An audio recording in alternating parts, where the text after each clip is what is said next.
Want to take a ride from the day? Little history here. Back when I worked in San Diego at the cable company there, we climbed poles. That's what we did. We climbed poles and worked on amplifiers and things like that. That was when I was in my 20s. And I'll tell you a couple of things. When you're on a pole and you start having trouble, I mean really serious trouble, as in you're going to burn what's called burn the pole, you have two choices in life. One, you can grab the pole and go down fairly slowly. But if you've ever looked carefully at a phone pole, you will see that there are upward-facing splinters, big mamas of splinters. So if you grab the pole, as you go down, your body will ingest splinters wherever it touches the pole.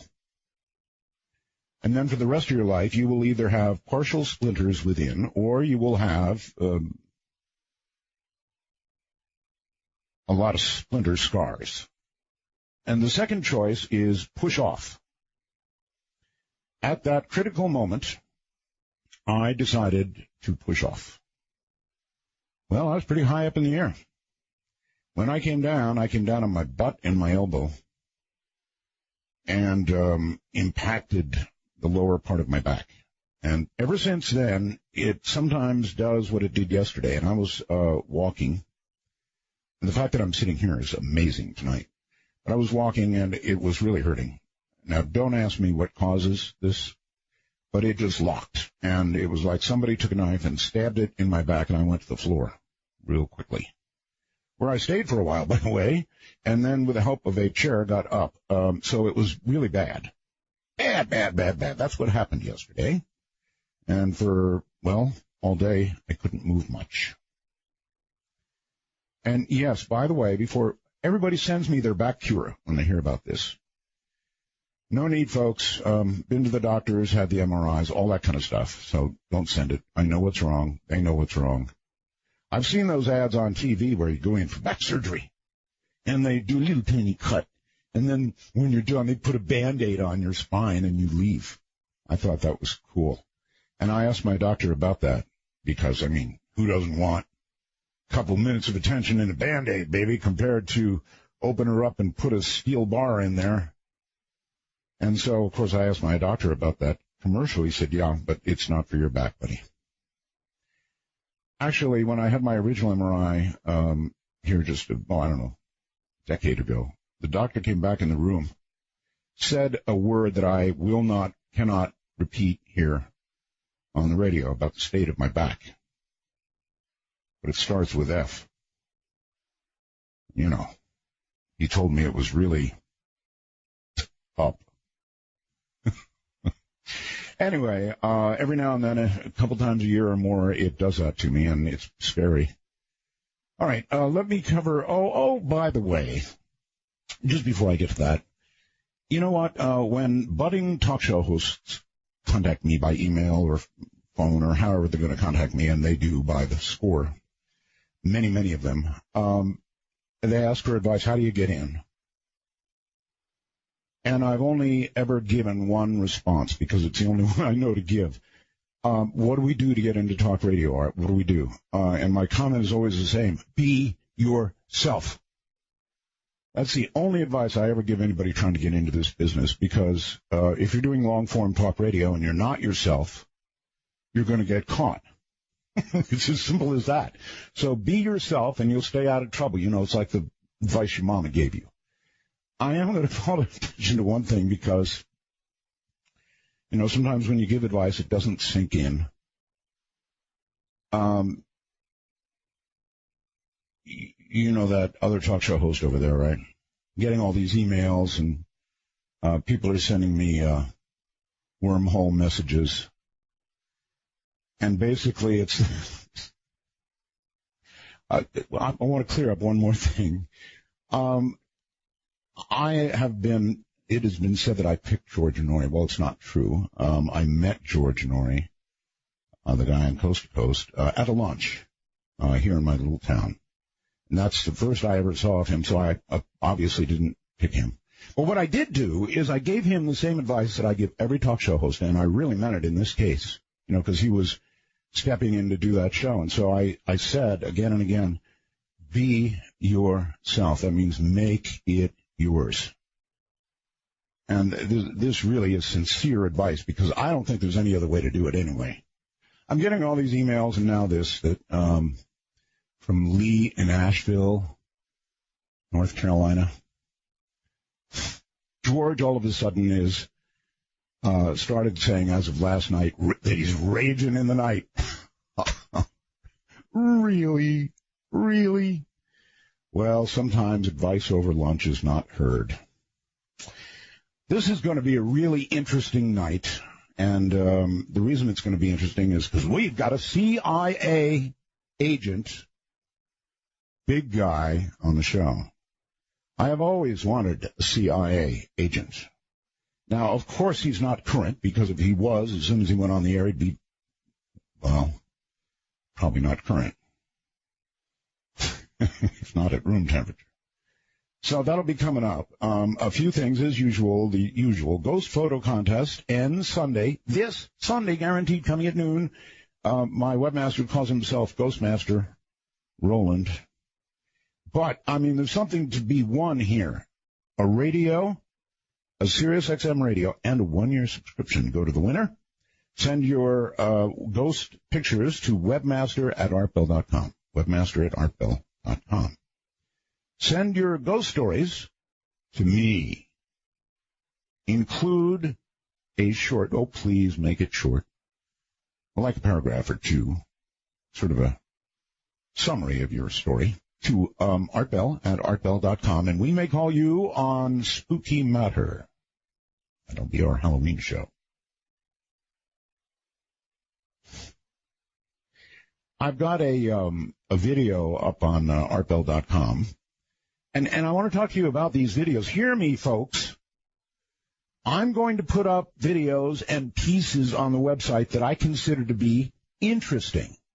It doesn't mean that somebody didn't hoax them, somebody didn't fake them, somebody didn't Photoshop them. I never can know for sure. I'll leave that up to you. I'm putting up the interesting stuff, whether you like it or not. People complain, that's got to be a fake. Well, I know the dragon was a fake, duh. The other stuff, I don't know. This hotel photo, or I should say video, pretty damn scary stuff. It's about a complaint of screaming, a woman screaming in one of the rooms. You'll see the guy on security camera footage go and you'll hear the radio stuff too, and you'll see him go to the door, and so much more. Oh, God, that's scary. I don't know if it's real. Nobody can know if anything's real anymore. You know what you can be on the internet, right?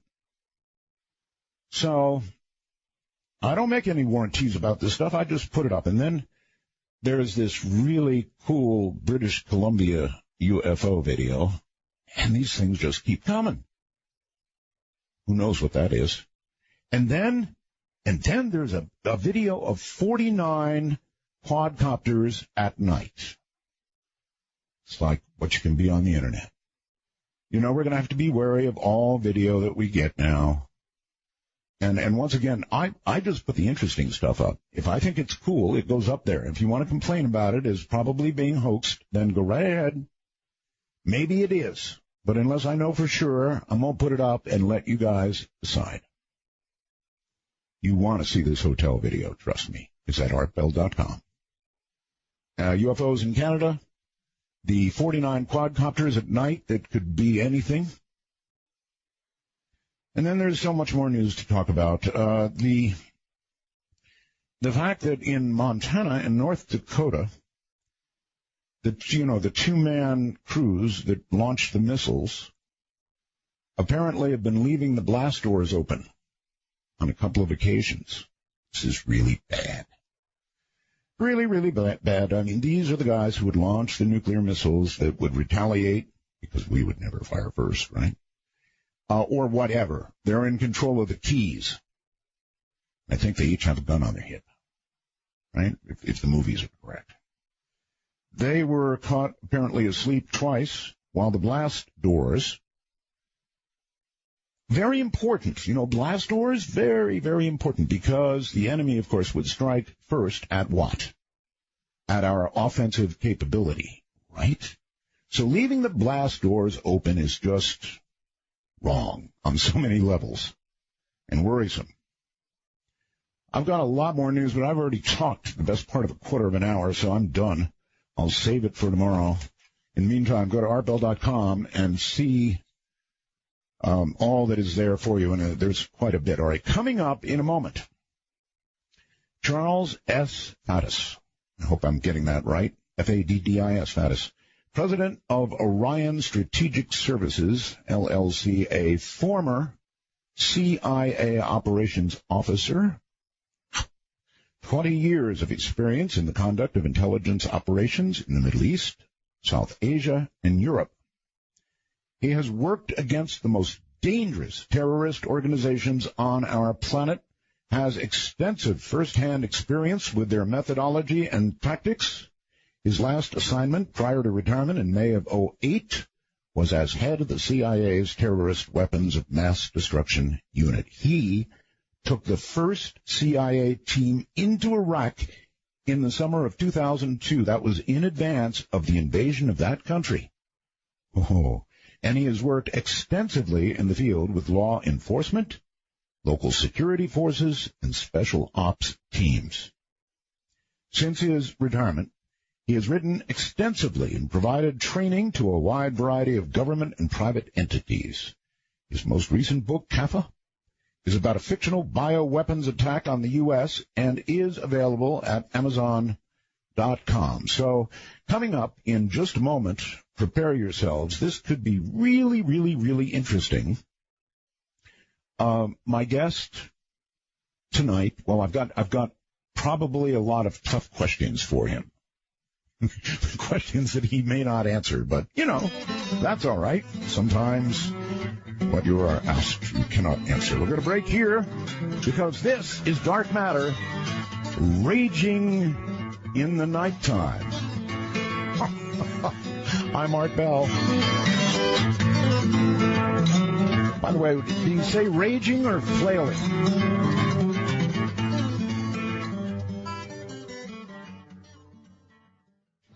Howdy, everybody. All right, bringing now Charles S. Faddis. Charles, welcome to the program. Thank you for having me. It's great to have you. I have never, well, let's get it straight. Have you been an agent or were you a CIA officer? Or both? I was what the average person calls a CIA agent, but CIA doesn't use that term. They refer to them as officers. Okay. All right. So, but either vision probably works pretty well, right? So, my job was to recruit spies, run spies, conduct covert operations, clandestine operations. That's what people mean when they see CIA agent. Holy smokes. I have always, all my life, wanted to interview somebody like yourself. Are there questions that you cannot answer? I guarantee you there are questions I cannot answer, but that doesn't mean you can't ask them. Could you list a few? Well, that doesn't seem fair. Wait, I can start by saying that's one of the questions I can't answer. Fine. You were involved in some incredible work. I mean, I can't even imagine what it was like to go into Iraq, and we'll get that. First, though, I want to talk about your book. I guess when you retire from the CIA, you live on whatever you get from the CIA, and if you did retire after 20 or however how many do you have to have anyway? If you're in the clandestine service doing what I was doing, you can retire at 20 years. I had been in the Army before then, so that federal service is cumulative. Anyway, yes, I retired. I was able to retire from them, so I get a pension from them. I would imagine the odds are with them never having to pay the pension if your work is dangerous enough. That depends on how good you are, Yes, I'm sure. Listen, we've got a lot of time, and we can go into all kinds of areas that'll probably get you in trouble. But I do want to talk to you about your book. Okay. I'm a classic doomsday story lover. I don't care whether it's nuclear conflict, biological, I guess the totality of a biologic attack, something really horrible. I'm into all that kind of stuff, and I read those books and see those movies. And you've written something, right? Right. So the latest book I've written is a novel, and it's called CAFA, and we can talk about the title and where that comes from. And It's about a fictional biological weapons attack on the United States, in this case using the plague. And when I write fiction, I try to do a couple of things. I mean, one is I try to make it fun, so it doesn't turn into a textbook or tedious. It should be a fast read. It should be entertaining. But the second thing is, I do try to write something that actually reflects, as much as I can, the reality of intelligence operations, counterterrorist operations, real threats. So, my books are not filled with cars that fly and nuclear wristwatches and all the James Bond stuff. It's a much grittier, street level look at a world where people stay alive mostly by being quick and thinking two steps ahead, and you sort of live by your wits. And the biological weapons thing is actually a great topic for that, because it's not science fiction. It is unfortunately what most WMD experts call the number one most realistic terrorist WMD threat that we are facing. Oh, I think so, because biological agents multiply all by themselves with our help, right? Exactly right. I mean, what you're talking about, I mean, there's also the possibility of engineering, nasty new things, but by and large, what you're talking about is being worried about people spreading pathogens that are already out there and are already engineered to kill human beings. Yes, but as you point out, something engineered could be all the more lethal and all the more contagious. It could be designed to be all of that, and I'm sure that there are things that we have that do that, and, Russia has and others have. And what do you know about how much of that stuff is out there?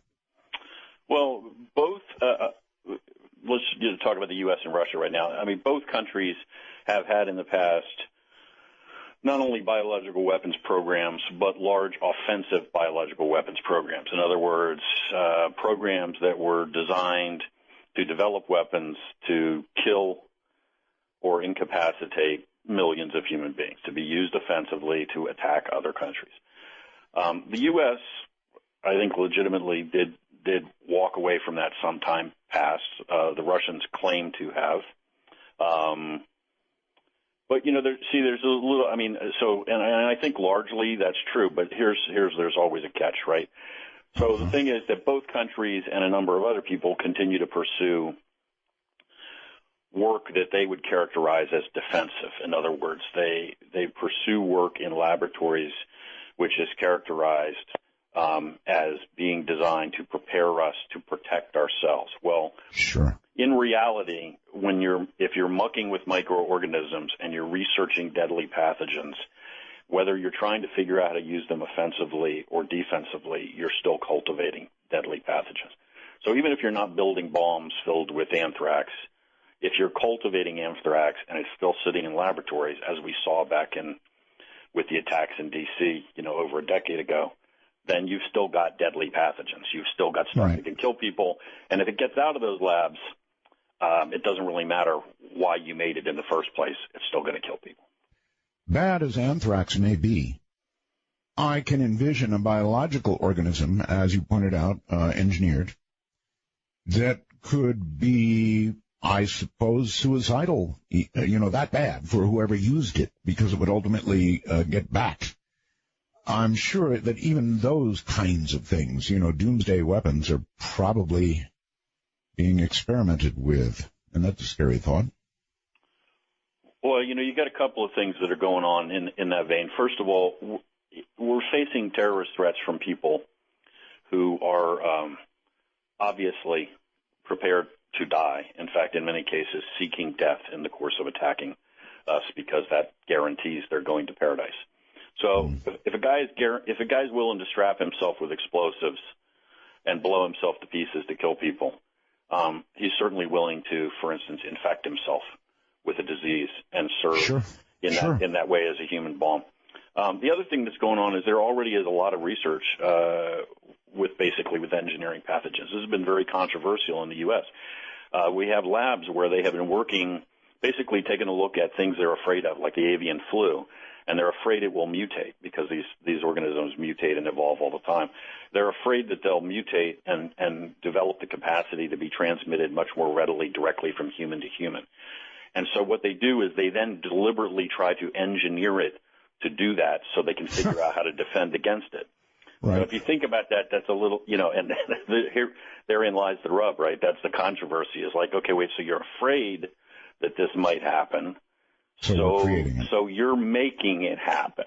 And what happens when that organism gets loose out of that lab, either unintentionally or because, one of your lab assistants took it out in a vial and handed it off to some group, you've just doomed us all. Yes.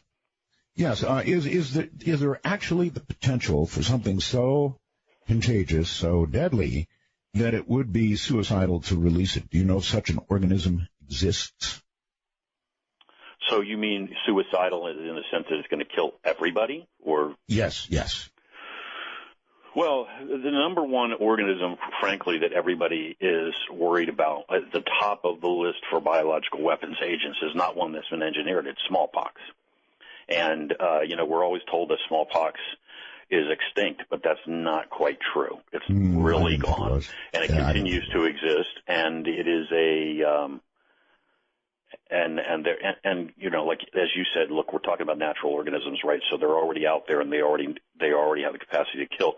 They grow. They're organisms. You don't have to steal a ton of a virus or a bacteria. You steal enough to then culture it and cultivate it and grow it, and then you have whatever quantity you want, depending on how much time you have and how good you are at doing that. So tiny quantities of smallpox, in other words, could then basically allow you to develop an entire program, and that terrifies the hell out of people because that will.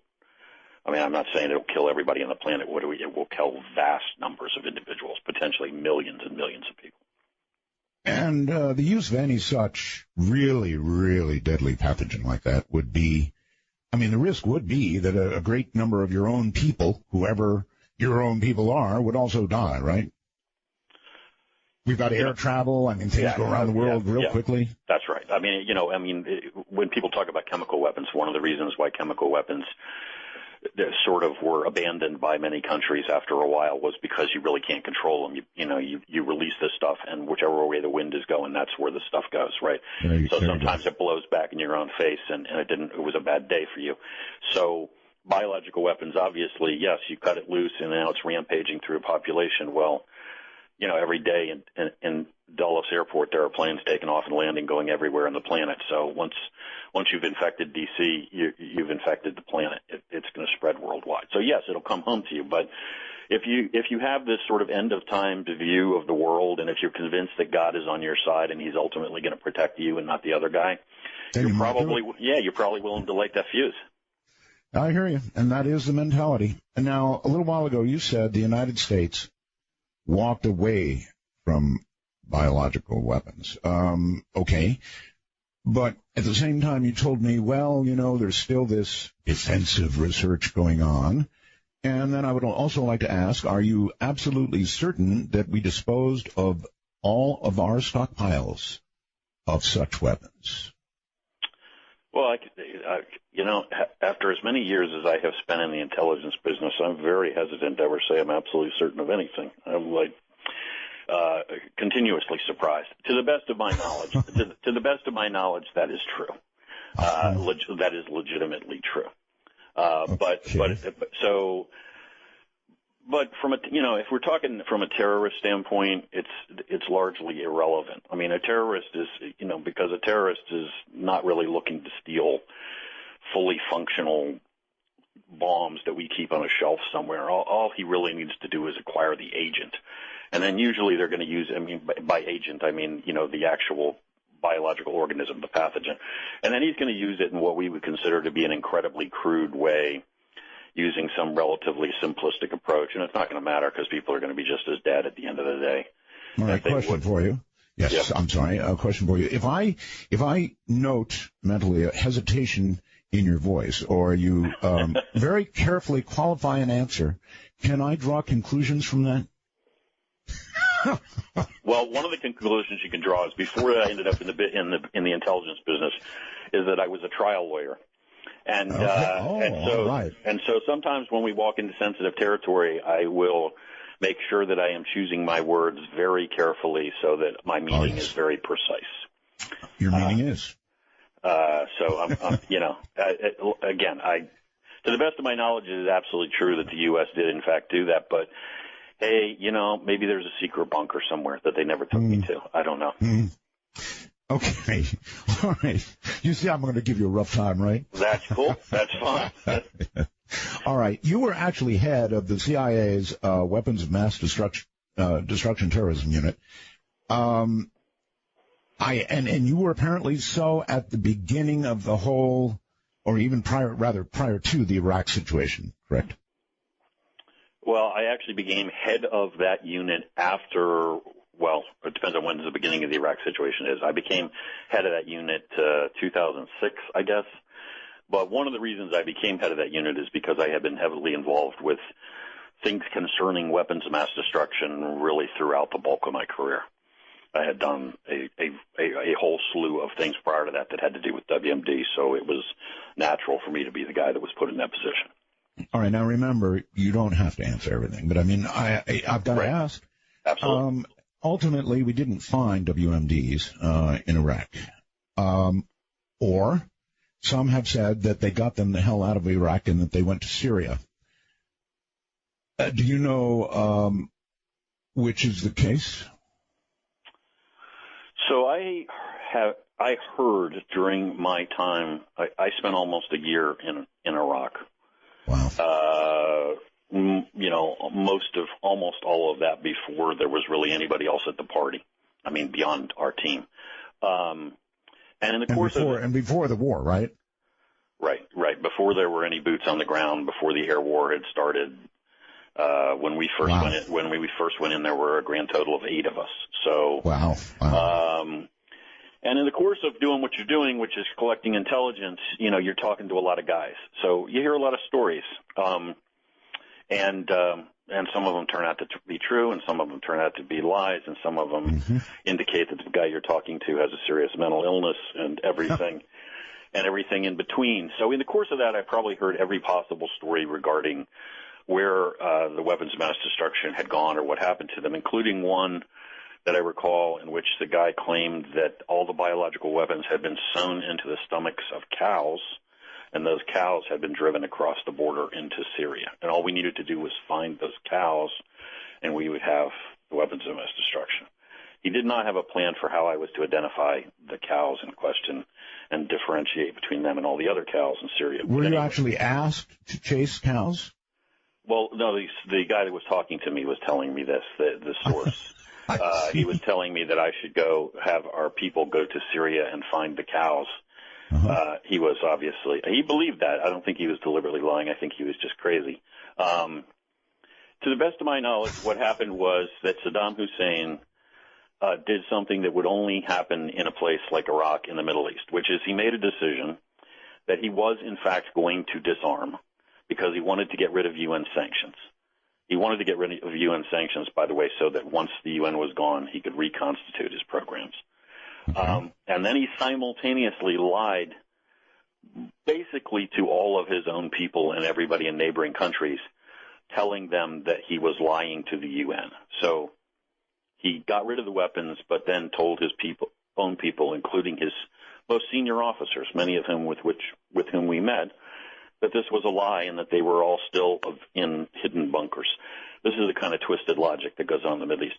Obviously, his rationale was, I need to disarm to get out from under UN sanctions. But if my own people actually believe that, I am likely to be dead tomorrow and deposed. It is necessary that they and the Iranians and everybody around me believe that I am doing what I have always done and that I have these weapons hidden away somewhere. You would have thought at some point he would have figured out that this is kind of signing your own death warrant, but apparently that never dawned on him. Anyway, to the best of my knowledge, there really were no weapons of mass destruction in Iraq. When we went in afterward, and eventually we found some stores of old chemical munitions, mostly stuff that the Iraqis didn't even realize they still had. All right. Well, of course, we prosecuted that war based on the premise that weapons of mass destruction were indeed there. Yes. Is it your view that that really was the premise that launched that war, or just the publicly stated premise? No, it's my view that a lot of that the people who launched that war believed that was true, but if that had not been the premise, they would have found another one, if that makes sense. In other words, it does. It makes a lot of sense. The decision was made that we were going to get rid of Saddam. I think they legitimately had convinced themselves that, and we're talking now, the administration, that there were weapons of mass destruction and they weren't really going to be dissuaded. But even if they had been convinced to the contrary, they would have been looking for another pretext. I should, just to clarify here, I was actually named to head the first team going into Iraq in either January or February of 2002. Okay. And at the time that I was named to head that team, I was told that I was in charge of that. And by the way, I shouldn't complain about that because I not only volunteered for it, I more or less demanded to take it. Okay. So I got what I deserved. But in any event, the word was we were sending in teams. I basically demanded, said, hey, I based on prior experience, I need to be the dude who takes the first team in. They agreed. I went. So we were told that we were going into Iraq certainly by February 2002. We didn't actually get in until that summer, but that has to do with delays. We were attempting to get in there prior to that. And our mission from the day the team was stood up was to prepare the ground for an invasion. So we were not told. I mean, obviously, when you go in on the ground in a mission like this, you have a lot of requirements. And obviously, you're going to go collect on weapons of mass destruction. But we were not told, go find out whether or not they have weapons of mass destruction. We were told, we know they have weapons of mass destruction. We are going to invade. That decision has already been made as of February 2002. Primary, in addition to everything else you're doing, your number one mission is go, what we would call in the trade, prepare the ground for the invasion. Gotcha. You be the first guys on the ground to prep the ground for the military invasion that the decision has already been made by the president. It will. God, that's dangerous. Can you give me a clue of what preparing for a ground invasion would entail for 8 people? So we go in with 8, and then obviously over a period of time we flow in a certain number of individuals afterward, but the size of the team still stays small. In other words, we're never talking more than a few dozen individuals total. Gotcha. We're collecting intelligence on the Iraqi military, for instance, because the U.S. Army and the U.S. Air Force have endless things they'd like to know about everything. Their comms, their weapons, their morale, their logistical system, yada, yada, everything in the world. So we're collecting boatloads of intelligence. We're establishing relations with the locals, with the Kurds in the north, so that we're prepared to bring troops in. So we're checking roads, checking bridges, checking infrastructure. We're identifying places for drop zones, helicopter landing zones. I mean, there's an endless amount of work. Some of it is strategic intelligence. Some of it's groundwork. I bet. On what premise were you entered into Iraq? You mean like what was our cover? Yeah. Yeah, non-existent. We were hiding in the mountains with the Kurds. That's what we were doing. As we used to tell new guys when they would show up and be worried about their cover, we'd say, listen, I don't know if you've noticed, but you don't blend here. Well, like exactly. in my cousin Vinny. So there might be one really stupid guy in a village here who doesn't know that the Americans are up here, but he's the only guy. So just all right, let me try this. Did you enter Iraq with a passport, or did you come in through Turkey?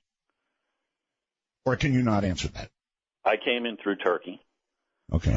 And we entered with the assistance of the Kurds, with the Kurdish people that live. Right. Well, you said you were in the north, so that would have. You said you were in the north, so that would have been my guess. So, yes. so we went in and worked with the Kurds. So that gives us, if you will, some sort of base of operations. It gives us allies. It gives us people to help us with security, that kind of stuff. Sure. All right, Charles, you're incredible. Stay right where you are. We're going to take a break. You can relax for a moment, and we'll be right back. I'm Art Bell. This is Dark Matter, raging in the nighttime.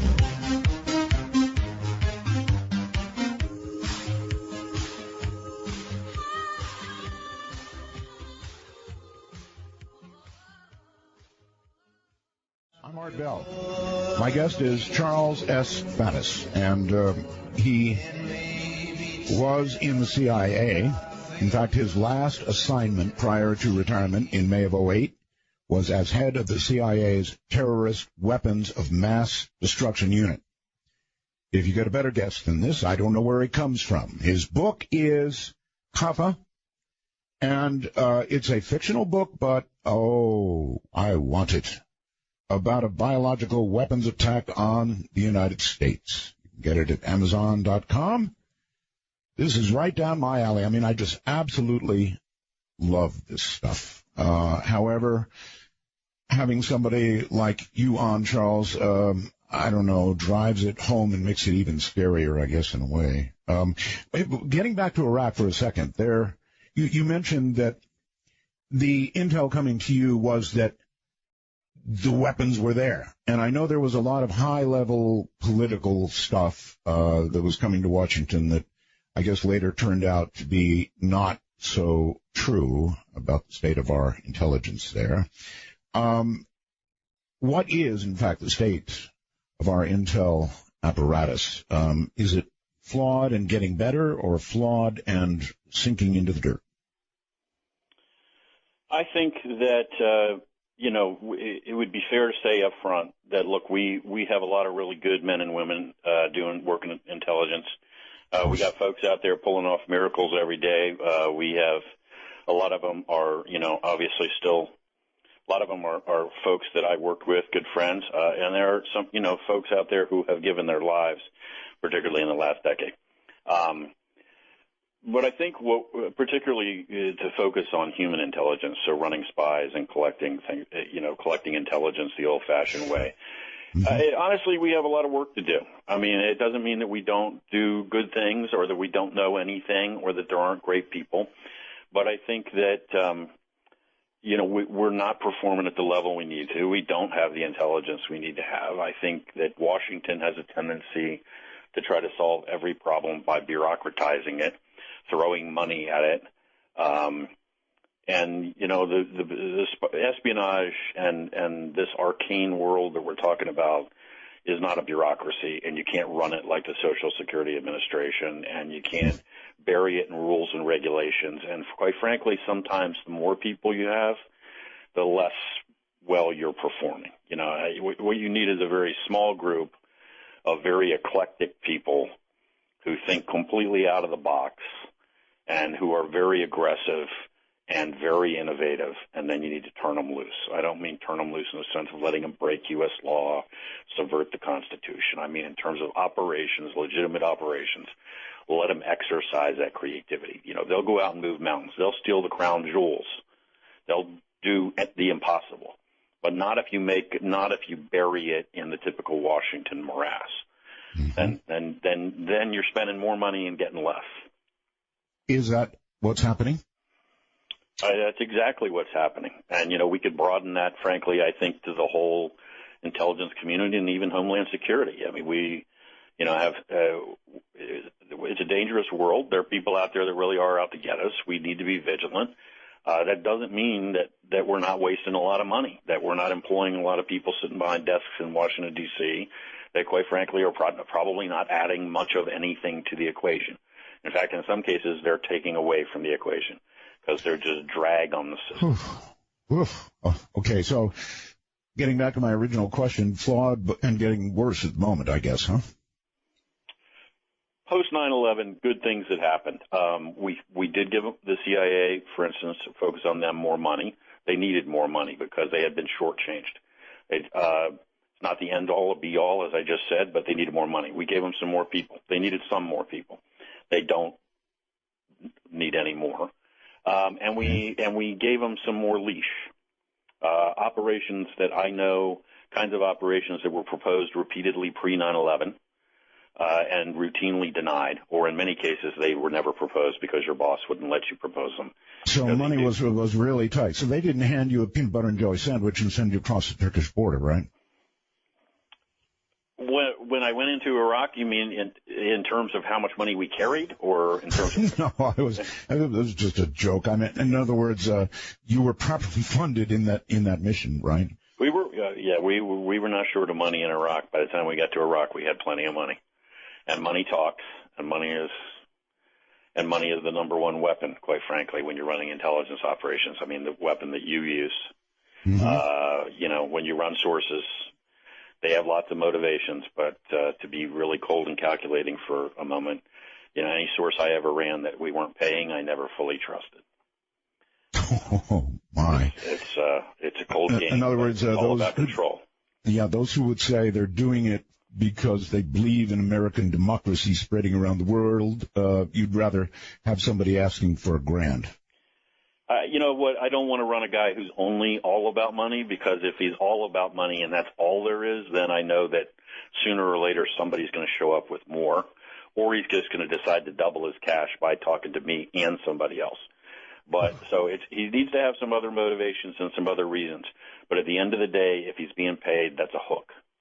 So if you're, sure it is. Yep. If you're in the process of recruiting somebody, I imagine there's a very careful mental vetting that you do of this person before you decide to proceed, huh? Yeah, if you're really recruiting a guy, in other words, we're not just talking about a guy that you speak to one time who shows up and tells you whatever fantastic story. If we're really talking about a guy that's going to be a source, that's a whole game of mind melding with someone. And it's the same dance that's been done for centuries in this business. By the way, none of this is new. The spy masters for Queen Elizabeth in the 1500s were doing the same thing. You're climbing into this guy's head. You're figuring out what buttons to push. You're figuring out what motivates him, what his vulnerabilities are, and then you're figuring out how to push those buttons, and then you exercise control and manipulate him. And I know that sounds very cold, but it is a cold business. That's how it works. Of course it's a cold business. And I guess you were pretty good at it. You did this how long? I mean, more or less in the CIA, how long? Well, I did that the entire time I was in, and I was overseas almost the whole time I was in the CIA. So that's, roughly 20 years of doing that. And were you ever close to apprehended? Because it's not good to get caught if you're in the CIA, really in the CIA. It's very bad. Yes. How's that for an expansive answer? Well, maybe I should extend the question. Were you actually caught? I spent some time. I spent some time on one occasion talking to some local officials about what I was up to. Yeah. Well, you're a good talker. Did you talk yourself out of it? I think by the end of the exercise, there was no ambiguity about what I was up to, and they decided to look the other way, and we moved on. If that makes any sense, there are targets and operations that, while folks may not like us doing them without their permission, are what we might call compatible. In other words, if you're chasing bad people and you're doing it in somebody else's backyard and they didn't give you permission to do it, they're probably still not going to be excited when they catch you, but they may or may not react the same way as if they caught you running, say, the Prime Minister's personal secretary. Mm-hmm. They might just say, okay, good, why don't you just get out of town now and move on. Interesting.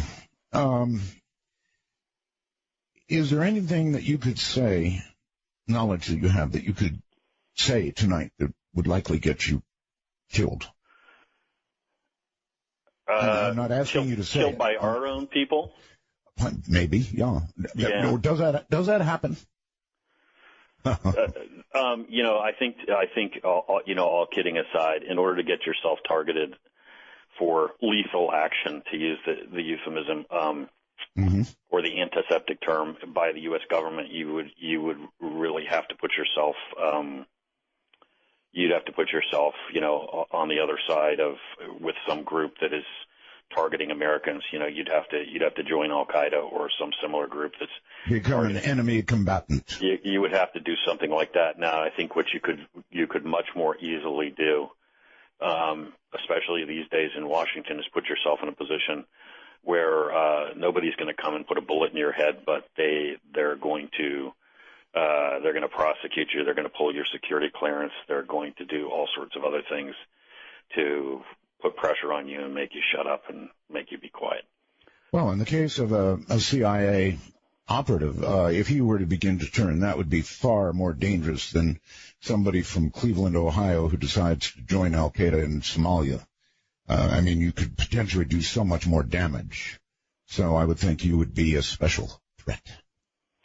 You worry anytime you're worried about somebody who's been involved in that kind of stuff. You're not only worried about expertise, but you're worried about all the stuff that you carry around in your head, right? Because you carry around in your head the names of. We can talk all day about in generic terms about running assets, and nobody really cares because that business hasn't changed in a very long time. We start talking about identities of assets or specific pieces of intelligence or that kind of specificity, then we're in a whole different realm.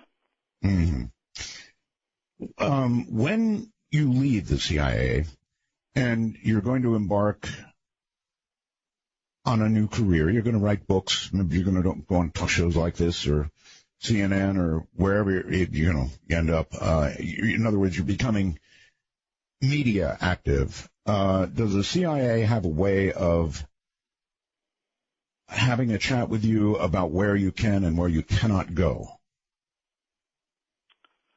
What happens when you're working the way I was working? You're obviously undercover the entire time you're working because you don't run around overseas with a CIA badge. Right. When you decide that you want to leave and you want to acknowledge what you did, so in other words, to tell people I was in the CIA as we're having this conversation, you have to actually apply for permission to do that. You have to request permission from them.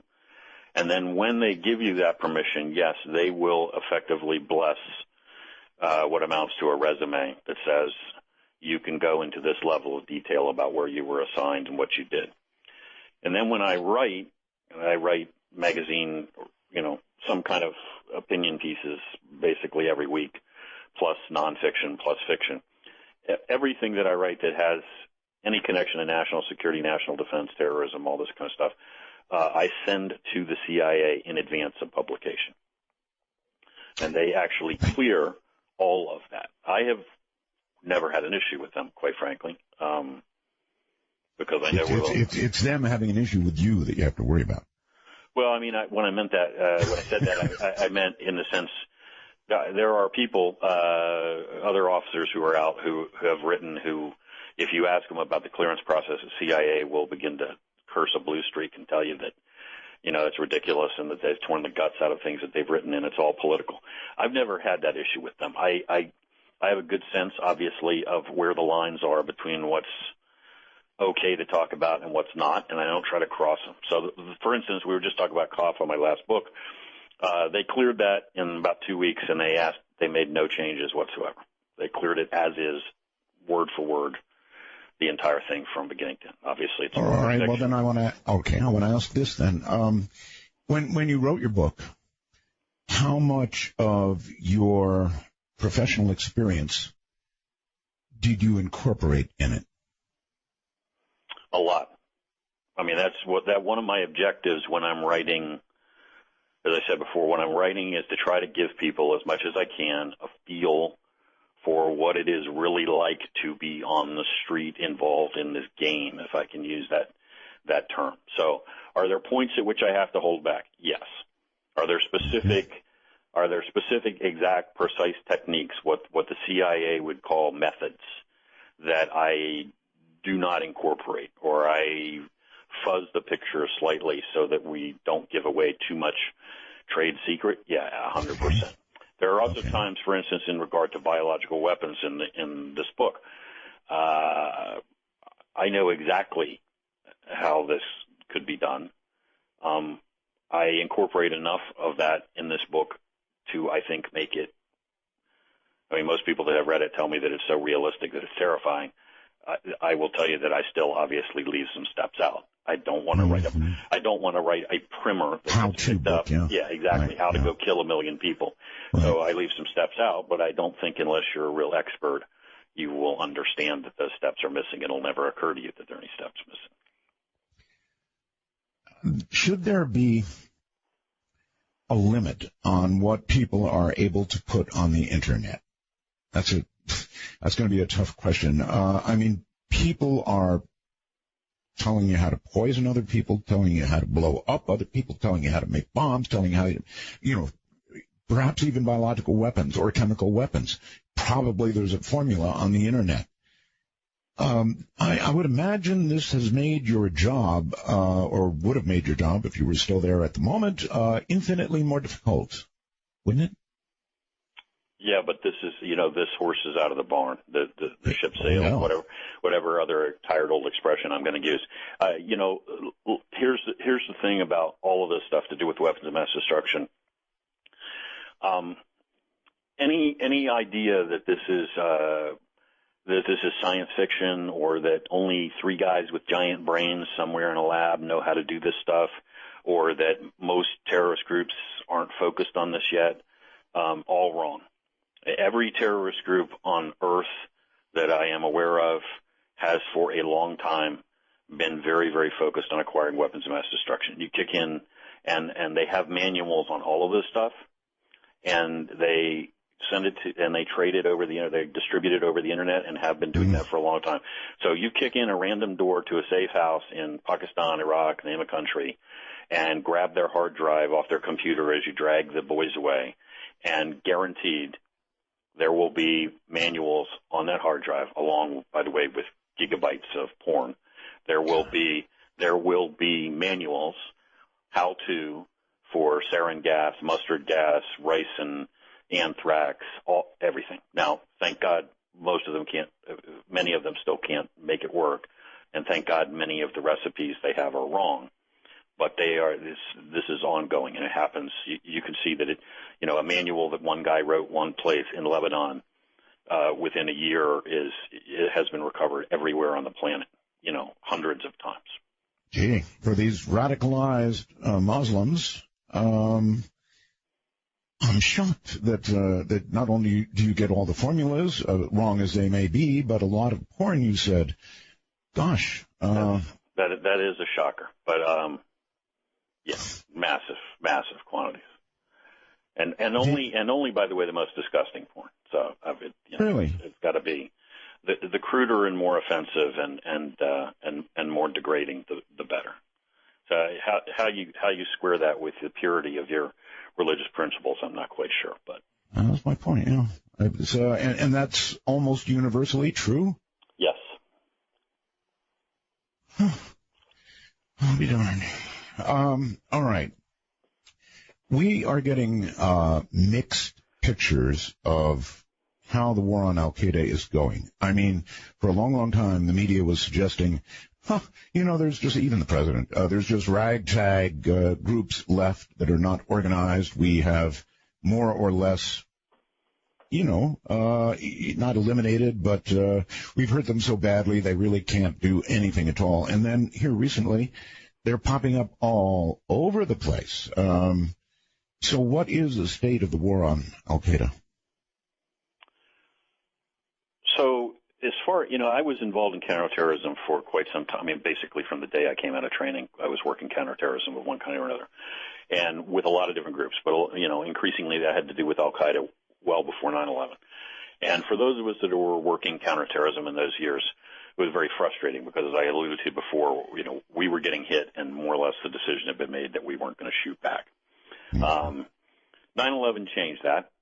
Operations that you wouldn't have been laughed out of town for proposing before 9/11 were all of a sudden being approved in a heartbeat, and you were told to be more aggressive. So as soon as we started shooting back, that was a very good thing. That changed the world for Al-Qaeda. A lot of them are dead. If you're the operations chief for Al-Qaeda, your life expectancy right now is about 6 months from the time you take the job. Mm-hmm. So that has changed the world. So that's good. That's all positive. And it has definitely put them in a situation where they don't have anything close to the freedom of maneuver they used to have. But having said all of that, any idea that they are a static, fixed point and, a set number of individuals, and we can just, because we have degraded them in the tribal areas of Pakistan and Afghanistan, that means we win, is just kind of missing the whole nature of the conflict, because what you're fighting is an organism that spreads and morphs and evolves, and any place where you have the right conditions, it's going to pop up again. So kind of spreading like a biological weapon almost. Yes, and it's feeding on ignorance, unemployment. Any place you got lots of young guys in desperate situations, no access to secular education, their heads being pumped full of this craziness from radical madrasas. It's going to continue to come up. So you're going to be. That doesn't mean we're losing. That just means that this is going to be a very long conflict, and you're going to be doing this for a very long time. And one of the mistakes we made was trying to turn this into a conventional conflict, which seems to be a fixation of the United States. I guess since we won World War II that way, we must win every war that way. We've moved a little more toward asymmetrical. I mean, we've got the drones and so forth, right? We are, we are gradually evolving, or have been gradually evolving, toward recognizing that this is a conflict that needs to be fought with intelligence officers and special operations personnel, and not by sending 100,000 guys to Afghanistan, occupying countries, nation building. We are slowly working our way there. But you're going to be doing this for a long time. I mean, look at Africa. Look what just happened in Kenya. The situation in Somalia. Half of Nigeria has gone up in flames. North Africa is a mess. Syria's devolving. Libya almost has no central government now. Yeah, you're going to be doing this for a very long time, fighting these brush fires. How do you feel about the use of drones? I think that the reliance on any particular method is exclusively, or more or less exclusively, is a bad idea. It's always a bad idea to stand on one leg. I think that drones are an example of something that is very attractive and seductive to Washington, because it's technology, because they can control it directly from Washington, D.C. Mm-hmm. So it's easy to get sucked into the use of this. But I think, frankly, we've overdone it. We've overused it. I think, it may seem really seductive to us that you can sort of pull a trigger in Washington, D.C., and no Americans are exposed, and the robot kills whoever it is it kills. But it's not transparent or invisible to the people in the country where you're doing it. If you're talking about the coverage of Pakistan, I'm one of the world's biggest critics of the Pakistanis and their lack of support for us. But the fact of the matter remains that what you're talking about is, without their permission, roaming their skies and killing their citizens. Well, if we have a drone strike and there is collateral damage, we've just made people who would probably give their own lives to get back at us in any way they could, I would think, right? Yeah, and look, I mean, there are two problems with collateral damage. A is the quality of your intelligence, and I think people should not assume that I think people have this vision that every time a drone fires that we must basically know exactly who's sitting in that car. And we don't always. And I think that's not a valid assumption to make. There's that issue. And then here's just this sort of comment, in my opinion, applies to this and applies to all combat. Just forget all these concepts about surgical strikes, antiseptic this, limited that. I mean, yes, you can use more refined techniques and you can try your best to limit collateral damage, and yes, you should, and I'm not saying you shouldn't. At the end of the day, war is about killing people and breaking things, and it's ugly and it's messy, and the wrong people always die, and people always get caught in the crossfire, and the guy who never had women and children in his car before today will be transporting somebody in his vehicle, etc. You will always, there is no way to blow things up in somebody else's country and not end up killing folks that didn't deserve to die. And if you're not prepared to, so just accept that, and either accept it or don't do it or whatever, but don't pretend like you're surprised when it happens. All right. It's ugly and it's nasty. I'm sure it is. Charles, hold tight. Better take a break. This has got to be one of the best ever. Charles Faddis is my guest, ex-CIA. Oh, yeah. This is Dark Matter raging in the night.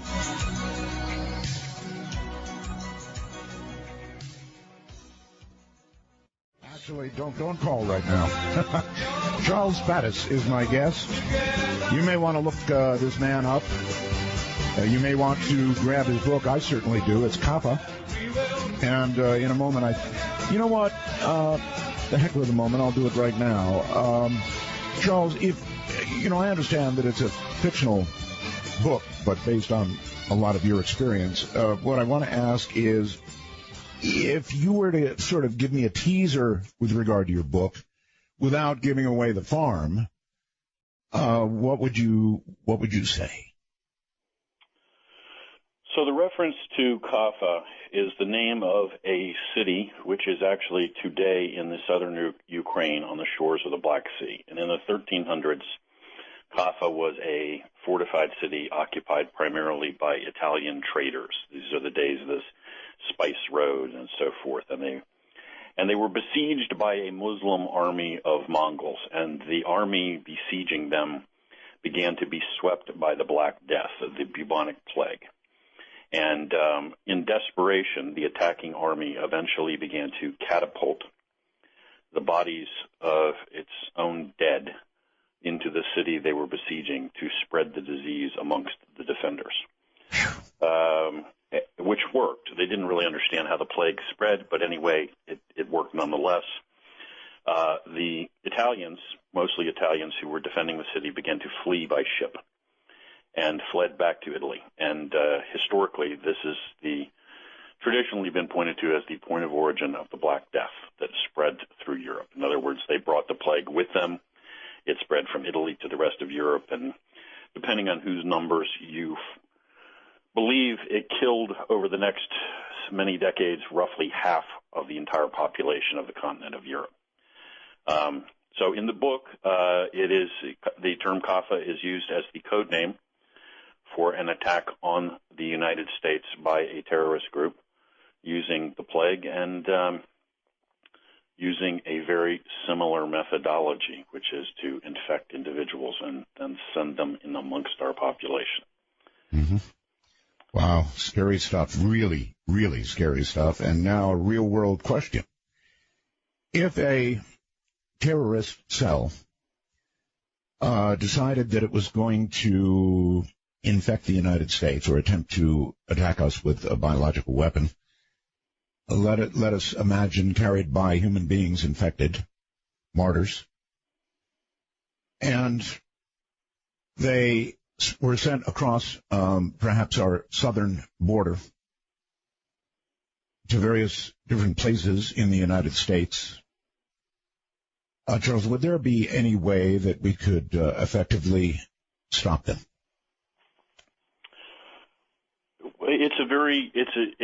That's a close call, I guess. It's a very good question. Maybe not. It depends on a variety of factors. It depends on how fast we move. Let me sketch this out, and this is roughly the way the book works out, is a terrorist group that's going to stage a biological weapons attack is not going to act like every group in a movie or in television where they tell everybody what they're going to do and that there's a clock ticking down and then you try to stop them. In the case of a biological attack, so for instance, if terrorists bring a nuclear weapon into the United States, you're going to know that they have it here because there's going to be a mushroom cloud somewhere. That's going to be the announcement that you're going to have. With a biological weapon, they're going to release it in your situation using what actually, this is scary that there is a term, using biomartyrs. They're just going to do it. And they're not going to tell you that they did it. They're not going to tell you they're going to do it, and they're not going to tell you that they did it. So what's going to happen is they're going to infect people. And then those people are going to do what people do when they start feeling sick. First, they're probably going to ignore it. Almost all these diseases start with the generic flu-like symptoms. So you're achy, yada, yada. You think you got the flu. You don't have time for it. You work through it. You might take a day off from work. You don't immediately run to the emergency room because you got flu-like symptoms. Right. Now, at some point, a day, 2, 3 days, depends on what disease we're talking about, it begins to get a little more serious. Now maybe you go to your doctor, you go to your emergency room, maybe. The doc doesn't have see a sign hanging around your neck that says, I have the plague, and he's dealing with a bunch of people. And chances are that in half the cases, he's going to tell you, take 2 aspirin, call me in the morning, or give you some other generic prescription and send you away. Probably an antibiotic. Which may or may not, depending on the disease we're talking about, have any impact on what you're doing. Anyway, my point is, at some point, long after, certainly days after the attack has started, somebody is going to say, well, I got a plague victim here in Baltimore. I have multiple plague victims here in Baltimore. And by that time? And by that time, every single person that was infected, now there's a question here about the different diseases and how they spread, but assuming we're talking about something that spreads from person to person. So by that point, everybody that was infected has obviously come into contact with God knows how many other people that have already come into contact with God knows how many other people. And as you referenced earlier, we're not living in the 1300s when it spread quickly enough. We got planes, trains, automobiles, right? So by this point, people that have been infected have flown to Paris, London, L.A., Phoenix, and now this thing, now you're talking about trying to catch a wildfire that started 3 days ago and trying to get your arms around it and hoping that you identify it quickly enough and that you actually have enough of whatever the medication is in stock, in existence. Because forget movies, you're never going to make an antidote on the fly. And if you have to start ginning up a factory and making new, whatever the medication is, good luck with that. So, and even for things that are cured with relatively straightforward antibiotics, you can very rapidly have run through the entire stock that the country has on hand and basically find that you're too late, that the fire is burning faster than you can stop it, and then it's just going to burn itself out. Well, it just seems like too easy a scenario. In other words, getting enough people who are sick across the border, it just doesn't sound in this day and age like really a rough job. In fact, you could probably even pick people that are relatively healthy at the time they cross. So they could in essence come in legally. Yeah, there's no reason why you couldn't bring the people in and then actually administer the pathogen to them after they're here. For that matter, these days, we find suicide bombers in Somalia who are American citizens, working for Al-Shabaab. So there's not necessarily a reason, and this is not intended to be some slam against the Somali community in particular. I'm just saying there's no reason why the people that you infect necessarily have to even be individuals that you had to send here. We have Americans going abroad to fight jihad. I can't imagine a protection against this. I can't imagine. How do we possibly protect against something like this? I think it's like most things in counterterrorism. There isn't a silver bullet. The way you fight it is you fight it on a variety of fronts. So one thing is that we ought to be aggressively going after every group every group has aspirations to acquire these kinds of weapons. But, we ought to be vigilant. We ought to be any group that looks like it's actually seriously pursuing this capability, we ought to be chasing them down. We ought to be doing a tremendous amount of work with our hospitals and healthcare providers to make sure that they don't just tell the guy who has the plague, here, take 2 aspirin and call me in the morning, that they're vigilant and that they're reporting and they're bringing things to people's attention very quickly. There are systems for that. There are a lot of people doing a lot of work on that. It's a huge task. I mean, if you're a doctor working in an emergency room in downtown Baltimore, then, you can get briefed 1,000 times on being alert for terrorist attacks and biological weapons. And then most days you got your hands full with gunshot wounds and people that don't have health insurance, and you got bigger fish to fry on a daily basis. The other thing, here's another thing that we talked a little bit about labs before. After we had this terrorist attack, this anthrax attack on Washington, D.C. over a decade ago. The point of origin was one of our own biological labs. It was the Biological Safety Level 4 lab at Fort Detrick, the U.S. military's lab. And one of their own doctors who had some obvious mental health problems took the anthrax out, and he's the one that mailed it and staged this attack. Right. So in response to that, in an action that only can make sense to Washington, D.C., because we had just been attacked using agent that was taken out of one of our own labs, we then decided that we really needed a whole bunch more of these labs working with dangerous pathogens in the country. So since 9/11, since those attacks in 2001, we have built hundreds more labs in which you can work with these agents. So the most secure labs are called Biological Safety Level 4 labs. There were, I think, if memory serves, 4 of them in the country in 2001. They're now 15. There were a few hundred of the next tier, Biological Safety Level 3 labs. Nobody actually knows how many there are now because no one agency counts them, but rough number, 1,500. All of those labs, BSL 3 and 4, every one of them is at a level where you can work with the plague and anthrax in any of those labs. So what we now have is a huge problem with the possibility that a group can simply take one of these pathogens out of an existing lab, and our safety measures and our security measures are not adequate, and that's a gigantic danger. And by the way, there have been a whole bunch of government reports that have pointed that out, and no real action has been taken. That's another door we ought to close really, really, really fast before we find out that we get hit again with the plague or anthrax or something, and that it came out of one of our own laboratories. Let us take the plague. There are so many choices, but just let's stay with the plague for a second, Charles. From the time you would come in contact with somebody who has the plague, to the time that you would, I guess, finally go to the doctor, I mean, how much time are we talking about? So, with a lot of these questions, the answer always begins with the always helpful, it depends. But the plague, like a lot of these diseases, takes different forms in the sense of what part of your body it infects. So when people talk about the bubonic plague, that's a reference to these giant bumps, these black bumps that appear in what they're called buboes, that occur in your groin and in your armpits and stuff like that. And that could take several days, and you might have time to be treated. But there is another form, which is the pneumonic form, which basically means it infects your lungs. Mm-hmm. Here's the other key thing. The plague typically is referred to as being spread by fleas.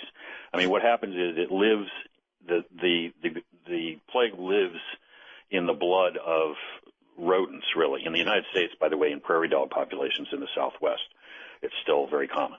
And then fleas bite these rodents, and then they bite humans, and they spread the plague. And that's typically, if you ask people how the plague spread, that's what they're going to tell you. Well, it can also spread, if it's in the lungs, you can spread it directly person to person. In other words, every time you breathe out, you will breathe out water vapor and droplets, yada, yada. And feels like the flu. Exactly. Now, here's the thing. When you read the actual accounts of the plague in Europe, what we were talking about before, when these guys got off the ships coming from Kaffa, landed in Italy, and then the nightmare began. It is very clear from those historical accounts, which I have read hundreds and hundreds of pages of, that the plague was spreading much of the time directly human to human by breath. There are accounts from the times of the Black Death of people, literally travelers, showing up at a home. You know, this isn't an age when there's no Motel 6, right? So people are putting folks up. And they show up and they knock on the door and they come to visit, and they're ill when they arrive, and by morning people are dead in the house. Like, you know, in less than 24 hours, people are dropping dead from this. So in that form, if you're spreading it, if we're talking about spreading it in the pneumonic form, you know, potentially we're talking about people dying really faster than you can do anything for them. Well, it seems to me that what you'd want would be a long incubation period and a very fatal outcome. But the longer the incubation period, the better. That means you get to spread a lot more before the alarm bells start going off. And by the time they have, incidentally, most people will have gone and infected our first responders, our doctors, nurses, hospital personnel. I see the way that would work. They're going to infect them. At some point, people are going to stop showing up for work, probably, if it becomes fatal enough. In regard to the incubation period, you know, you're right. I mean, this is the kind of crazy, sick stuff that weapons designers think about. This is why some forms of things like the Ebola virus and so forth are not particularly effective as biological weapons, because essentially the epidemic burns itself out faster than it can spread. People die before they can really move around very much and infect other people, so it can't get loose. That, of course, doesn't mean that Ebola suddenly loose in New York City wouldn't be awful.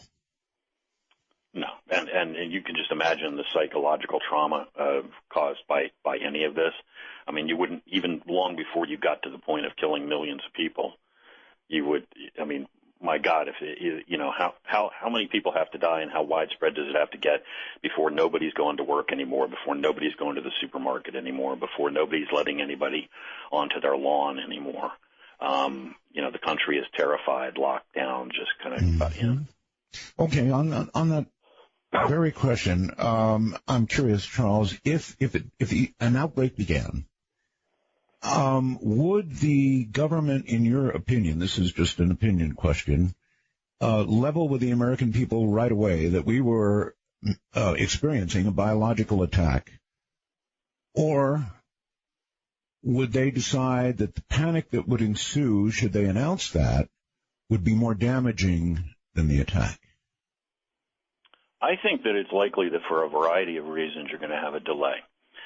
First of all, because it's Washington and there's so much bureaucracy that somebody at the street level is going to say, we got a problem and that we've been attacked and we need to move now.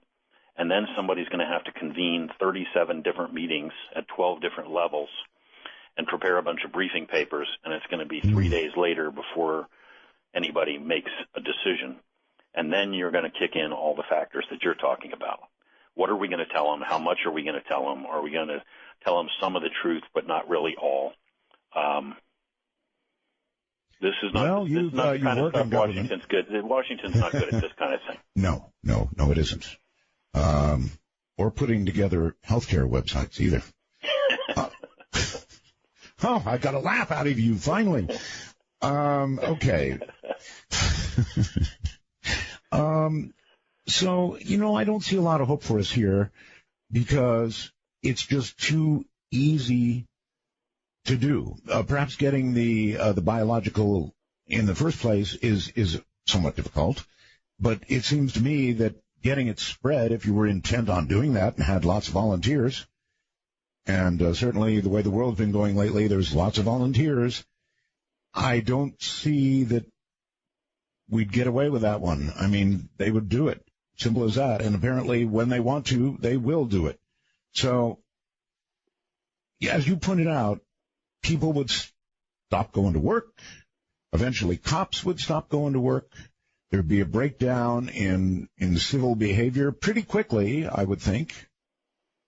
And it just would not be good at all. I mean, have you sort of scenarioed that one out? You know, in general, when I was chief of the Weapons of Mass Destruction Unit, I used to tell people that I should carry a scythe and wear a black cloak, because this is where all discussions of WMD go. Is, my God, it's gloom and despair as far as we go. No, here's the other kicker. You know, the Weapons of Mass Destruction Commission, the WMD Commission, that has done studies on terrorist threats, 5 years ago said within the next 5 years we will be hit with a biological weapons attack by a terrorist group. And when was that? That was they said it 5 years ago that it would happen within 5 years. So the end of this year, time's up. So let's hope they're wrong, but that would give you an idea of how proximate people think this is. They were not saying 10, 20 years. They were saying, look, guys, this is around the corner. It's going to happen. I would like to ask you if you have any advice for those listening now when it does happen. Hold it right there. That's a good place to break. And you can relax for about 5 minutes or so. Dark Matter. I'm Art Bell. Been drifting on the sea of heartbreak, trying to get myself ashore for so long. Sometimes music just sets it for me. And it doesn't get any better than this. Charles Faddis is my guest. CIA. Was CIA as recently as 2008, is retired, and talking to us about all kinds of things. And Charles, here's where I want to go. If something like this were finally revealed, and or you knew that it was coming, or it had already begun, what would be the best advice that you would give people in Cleveland and, you know, Santa Barbara and wherever, if it had already begun, what would you do? You know, I know that there are a lot of people that are going to be, if you're talking about biological attack, that are going to be talking about stockpiling medications or antibiotics and stuff like that. And, you know, I actually do keep a stockpile of antibiotics, but I'm not going to go down the road of trying to specify medications that people should take.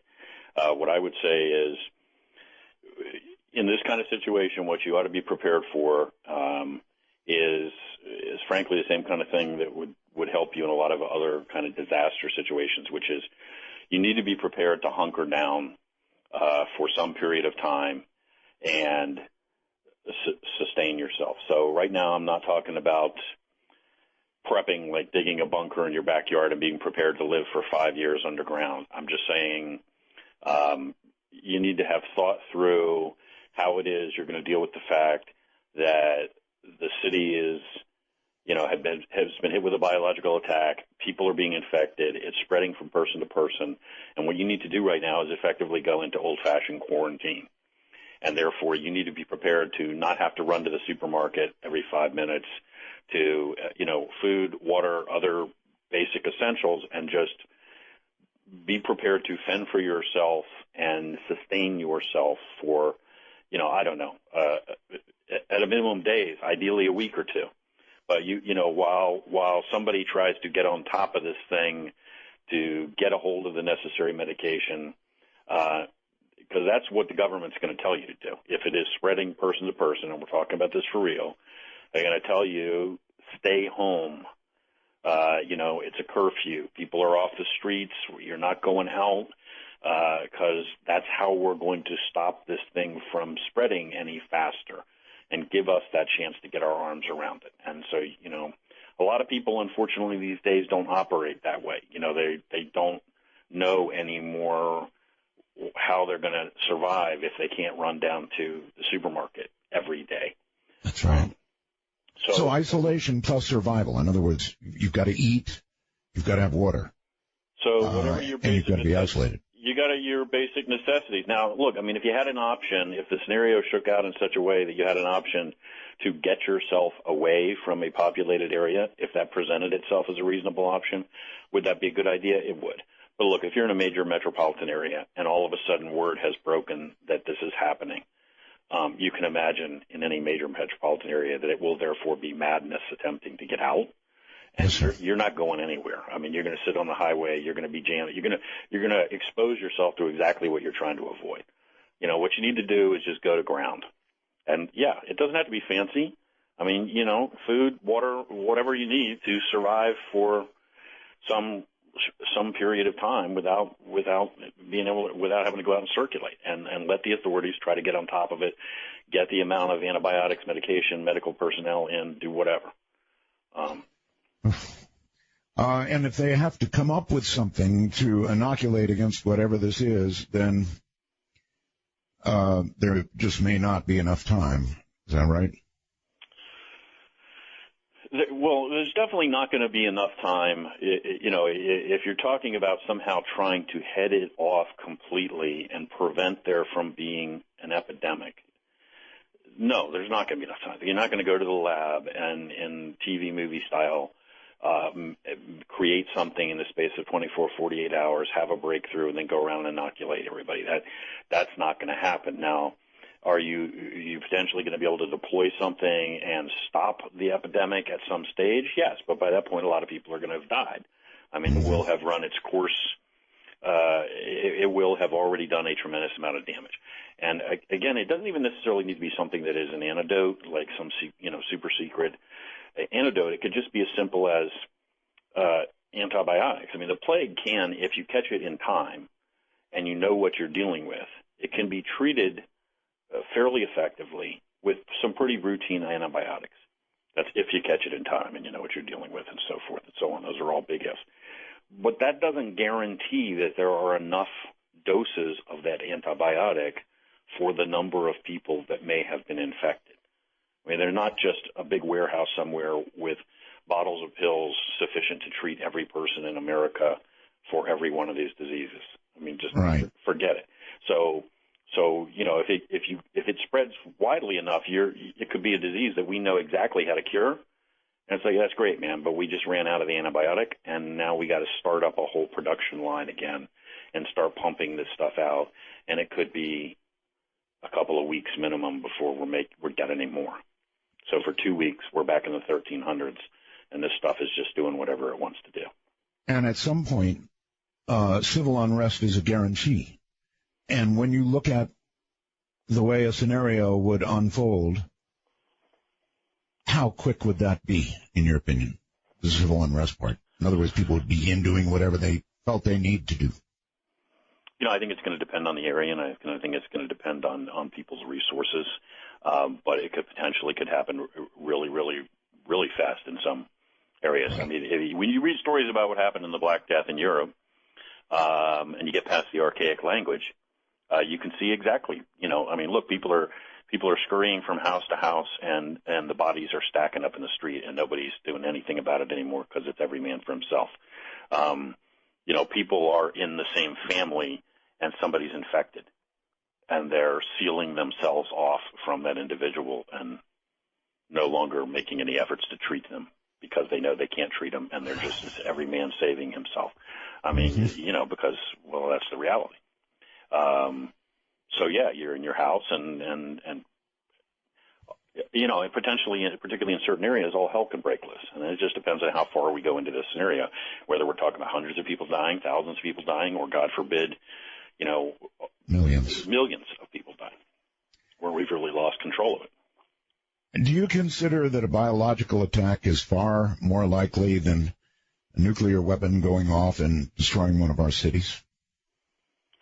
Yes, I think there is no question, and I would suggest to you that every other person who is an expert of any kind on terrorist weapons of mass destruction threats would concur with that assessment, that this is the number one biological weapons threat to the United States. It is not theoretical. It is real.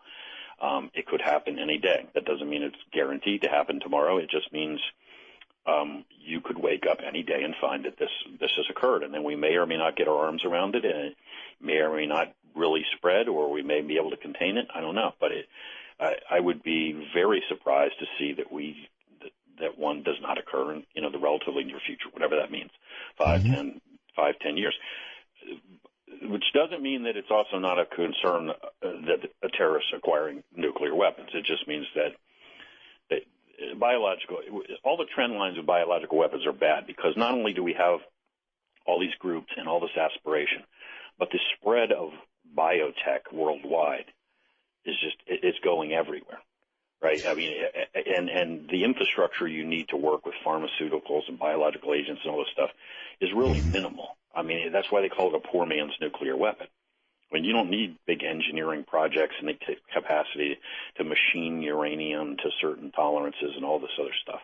Right. I mean, you really simple laboratory, if you know what you're doing, you can do all this stuff. Let me drag you back to Syria for a second. As we all know, they allegedly used nerve agents. I saw all the videos. It looked pretty convincing to me that nerve agents were used by the Syrian government. If they have nerve agents, it seems to me they would have also been working on biological agents. Do you know offhand if they have those as well?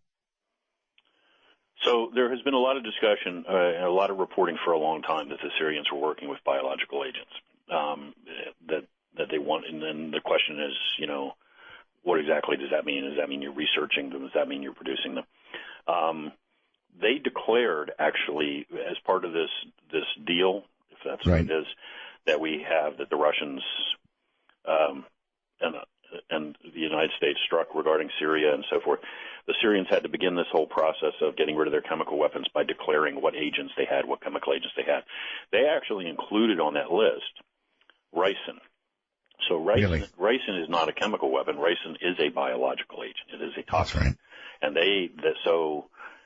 at least in regard to that, they have openly and freely admitted that they have ricin in their possession.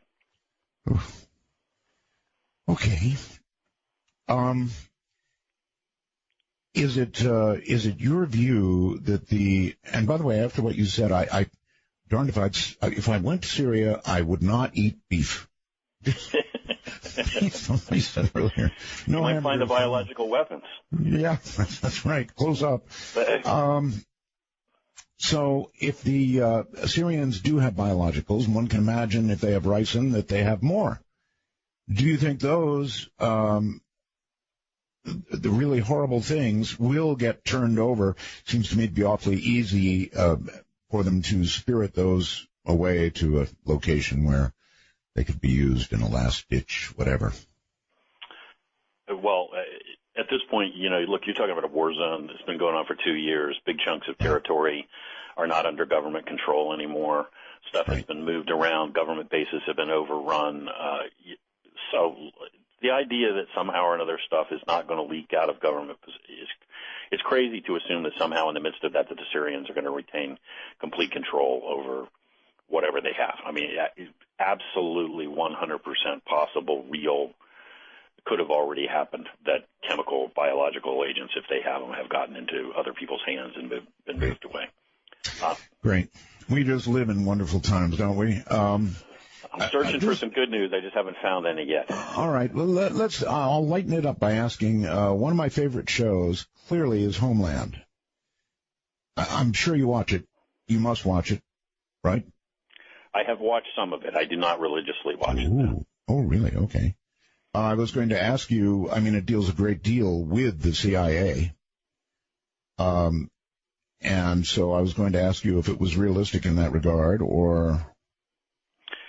Some of it's realistic. You know, look, in any trade, I think when you're in the trade and then somebody writes about it or produces a show about it, there's all kinds of stuff that will drive you crazy as a person who's in the trade that probably does not matter at all to other people, right? I mean, if somebody puts together a program about your business and they're kind of going to blur together people that do 3 or 4 completely different jobs into one composite character, and that's absolutely, and that's going to drive you completely nuts. Dramatic license. I mean, you'll find out. If they make a movie out of your book, you'll find out. There you go. Well, I'll be happy to have that problem. But so, you know, one of the things about Homeland that drives me crazy and probably turns me off to it is that every CIA person in every show these days is an analyst who somehow is also a field officer. So they're a headquarters officer and an analyst, and yet they run operations in the field. And those are not just different jobs, but completely different animals. I mean, if you walked into a room in a briefing and there were analysts sitting down with case officers, you would know precisely The folks with the number 2 pencil stacked up in front of them and the legal pads would be the analysts.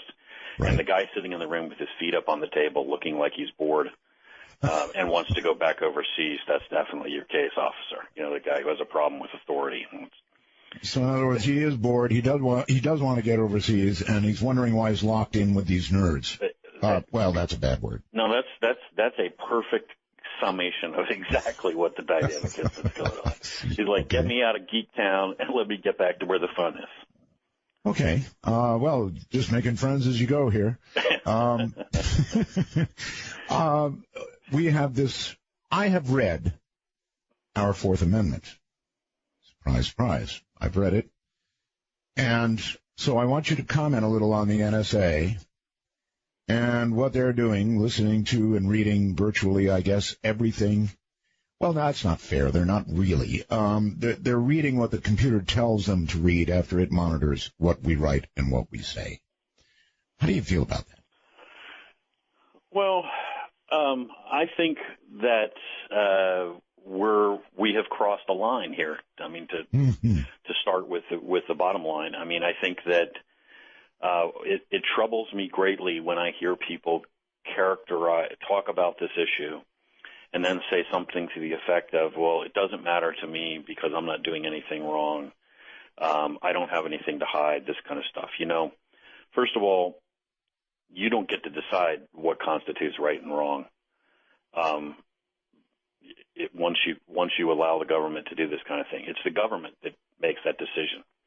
And you may consider that everything you're doing is completely legitimate, but they may decide that they think to the contrary.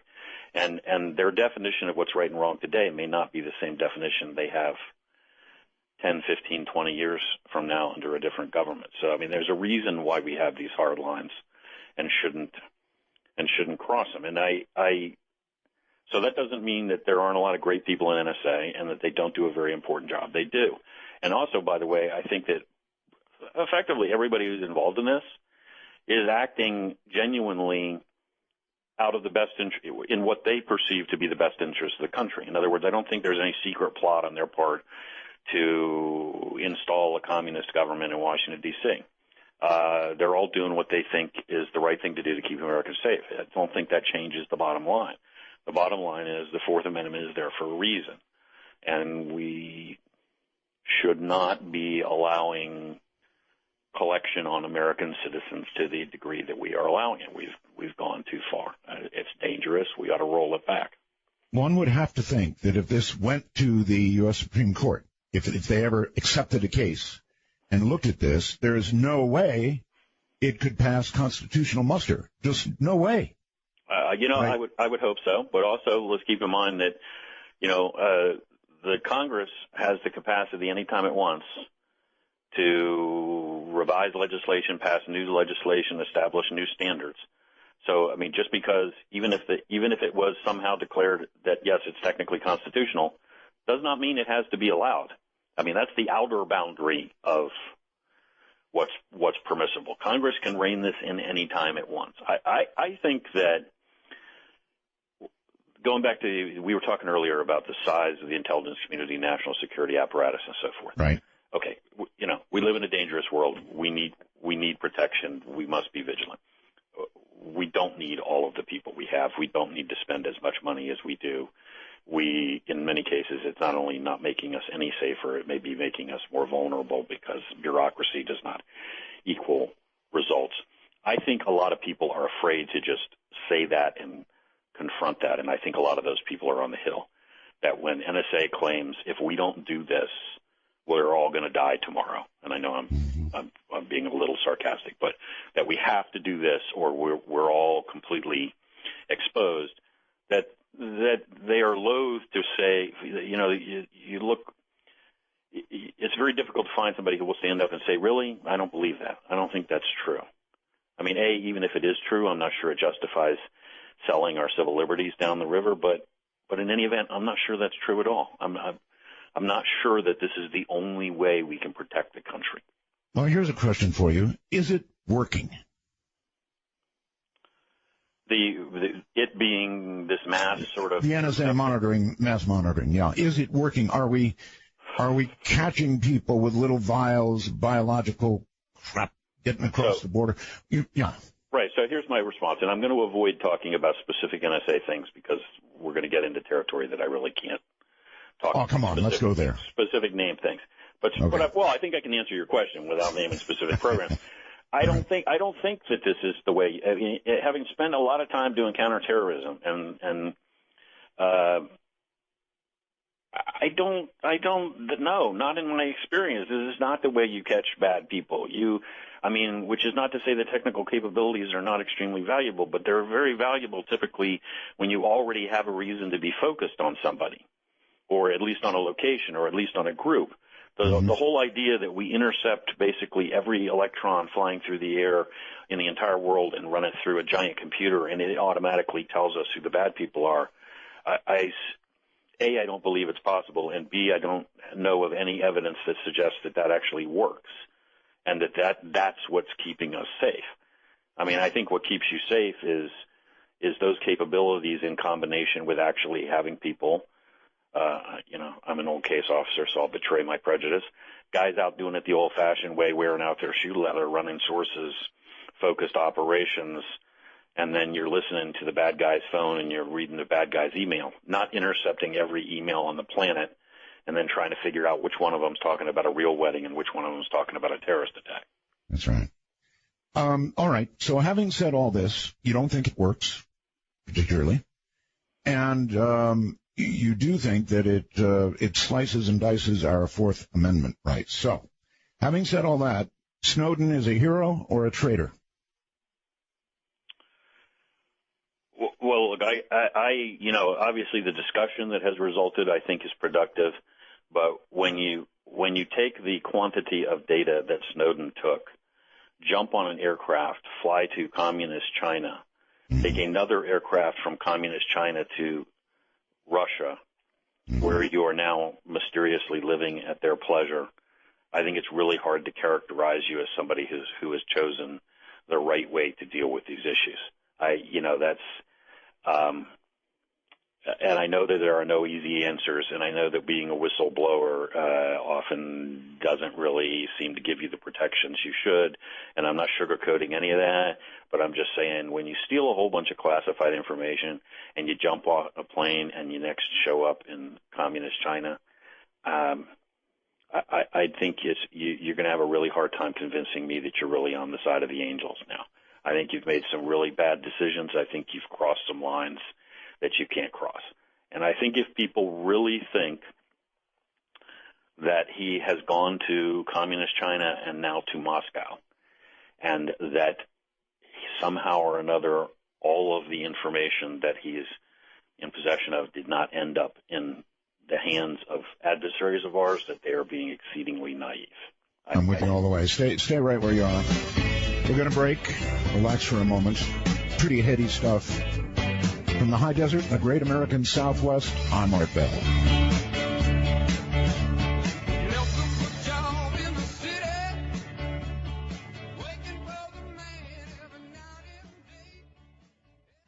That's the way to get us a message. Charles Faddis is my guest. He's retired CIA. And he's really been working in a rough field. Last assignment prior to retirement, May of 2008, head of CIA's Terrorist Weapons Mass Destruction Unit. So he knows of what he speaks. So Charles, if I'm sure Snowden would say that, look, yeah, I crossed a line, but the United States crossed a big line, our Fourth Amendment line. He would say that. Now, if he had not gone to communist China, if he had not gone to Russia, if he had simply stayed here and taken what was going to come, would your attitude be different? Well, it would depend, obviously, on exactly what he did when he was still here. But, yeah, I think that would be a major distinction. I mean, well, he goes to the New York Times, the Washington Post, and dumps. And then holds his hands up and said, okay. I don't have some crystal clear, perfect answer to this situation. I think the reality is that under this administration, which promised coming in that it was going to be the most transparent ever and so forth and so on, that we have actually seen more retaliation against journalists and individuals for leaks than we've ever seen before. A lot of efforts to discourage people from coming out and talking things that, are completely at odds with what the Obama administration represented it was going to do when it came in. I understand that environment. I've been critical of that environment as well. What could he have done? How about take all of this and go to members of Congress? There are plenty of members of Congress that have been highly critical of this, that are supportive of the civil liberties arguments. Look for measures like that to pursue it here domestically. We have now, with revelations coming out, again, I think I'm on record pretty clearly where I stand in terms of, yes, we need to dial things back. We are we're taking actions we shouldn't be taking. We have problems with the Fourth Amendment, agree 100%. But we're not just we're not just discussing that. We are now discussing every day, it seems, rather technical, intricate details of capabilities that the National Security Agency possesses, irrespective of exactly how they're being used. We're telling people all over the planet exactly what their capabilities are. Well, fine, so we should not be using those capabilities on our own citizens, but we might very well want to be using them to know what the People's Liberation Army in China is up to, or what Al-Qaeda was planning, or Al-Shabaab is getting ready to do. No argument. And every time we compromise one of those things, an adversary changes their methodology, right? Every time you find out your telephone's tapped or that they can access your computer this way, or so, you change your methods. You stop communicating on the channel you were communicating on. You stop sending traffic the way you were, and an entire stream of intelligence dries up.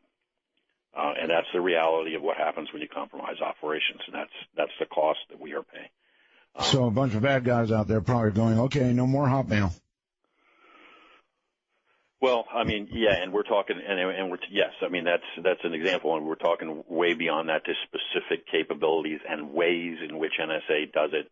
And man, I guarantee you, for real, no hyperbole, this stuff is lapped up around the planet, and people make concrete changes. They plug holes. Sure. They cut things off. We were getting bales of intelligence on name and issue, and now we've gone blind. And we will pay for that. We will find that whether, when we get into a conventional war or when we get hit with a terrorist attack, we will find that we've lost the capability and we paid a price for it. All right, I'm going to lighten it up again. Since you didn't much like Homeland, what are your favorite spy movies or TV shows that deal with this genre? So, I think the best movie that I ever saw about the actual world of espionage the movie is Spy Games with Brad Pitt and Robert Redford. Right, writing it down. Which, at the end when the Navy SEALs invade China and rescue Brad Pitt, okay, that might be a little past the line of believability. But because it goes a lot into the psychology of how the game works, there's a scene in there where Redford is teaching Brad Pitt how to do the business, and Brad Pitt chats up he's pretending, he's an alias, he's pretending to be somebody else, and he chats up some woman, and he thinks he's done a very good job of playing this part, and then Redford walks over to sort of critique him and says, I think you just told 6 unnecessary lies that you now have to remember, like rein yourself in, buddy, here, this is a much more serious game. TV shows, this will sound ridiculous. The TV show that I always enjoyed was Burn Notice, probably because it is completely unbelievable and nothing whatsoever. I see. I always found the narrative by Michael Weston, where he was saying things like, when being pursued by your adversary and you're trying to shoot at him, if you try to fire at the windshield, the bullets often glance off. So it's better to bounce the bullets off the pavement up through the floorboards of the vehicle. And he says this all, I'm sure the actor's laughing too when he has to narrate it, but it's like, really, because here would be my prescription. don't get pursued by people shooting at you. That would be how I would handle that situation. Yes, indeed. Don't get into a gunfight in the middle of the street. That would be my sage advice. Does a CIA officer / agent, whatever, go through an entire career without firing a bullet in anger? Yourself as an example? Well, it is. Without talking specifically about myself, it is most definitely possible. Absolutely. I mean, look, whether you're carrying a weapon or not carrying a weapon, and that probably depends on where you are and what's going on. I mean, your job as a spy is effectively not to be caught. Not to be caught, and for them to not even know that you robbed them. I mean, your job as a spy is effectively the same job as a con man. A con man does not simply swindle you and take your money.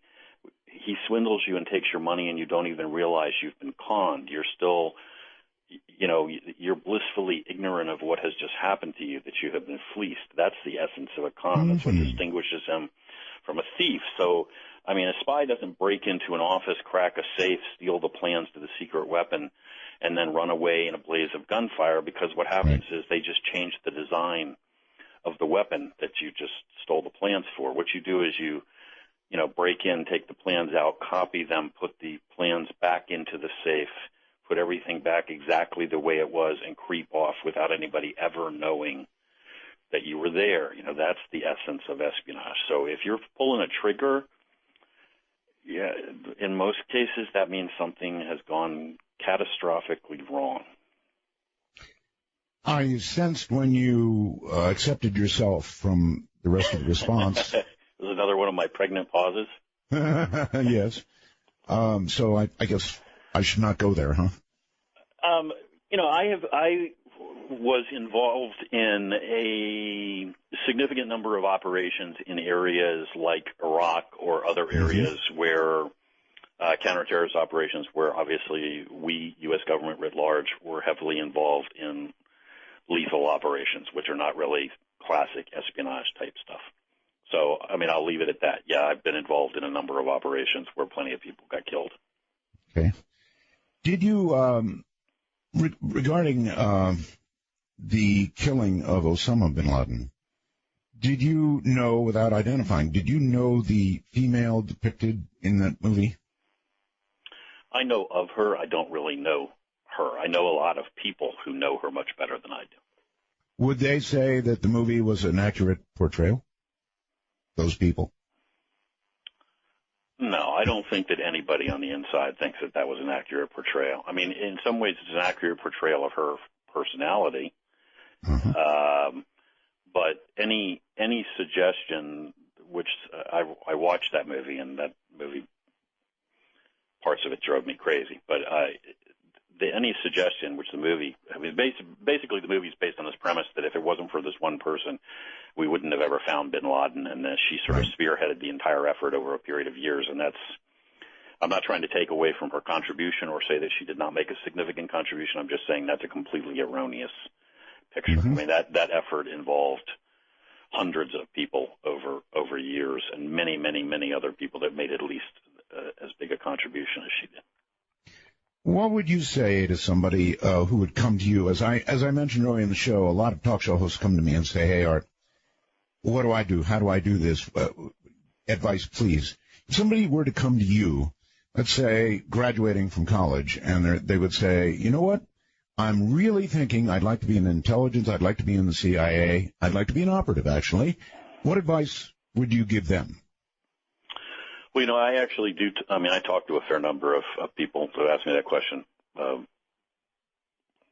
Pretty much, several times a month, I get approached by somebody who has exactly that conversation with me. What I try to do is I try to be completely straight with them. I mean, when I think the CIA is a vitally important organization. I obviously think there are things we need to fix. There's a lot of very serious work that needs to be done, but it's a vitally important organization. When I was a case officer on the street, abroad, running assets, running operations, as far as I was concerned, there was no better job in the world. I mean, on those days when Washington would get out of the way and we were running assets and really making a difference, we were doing important stuff.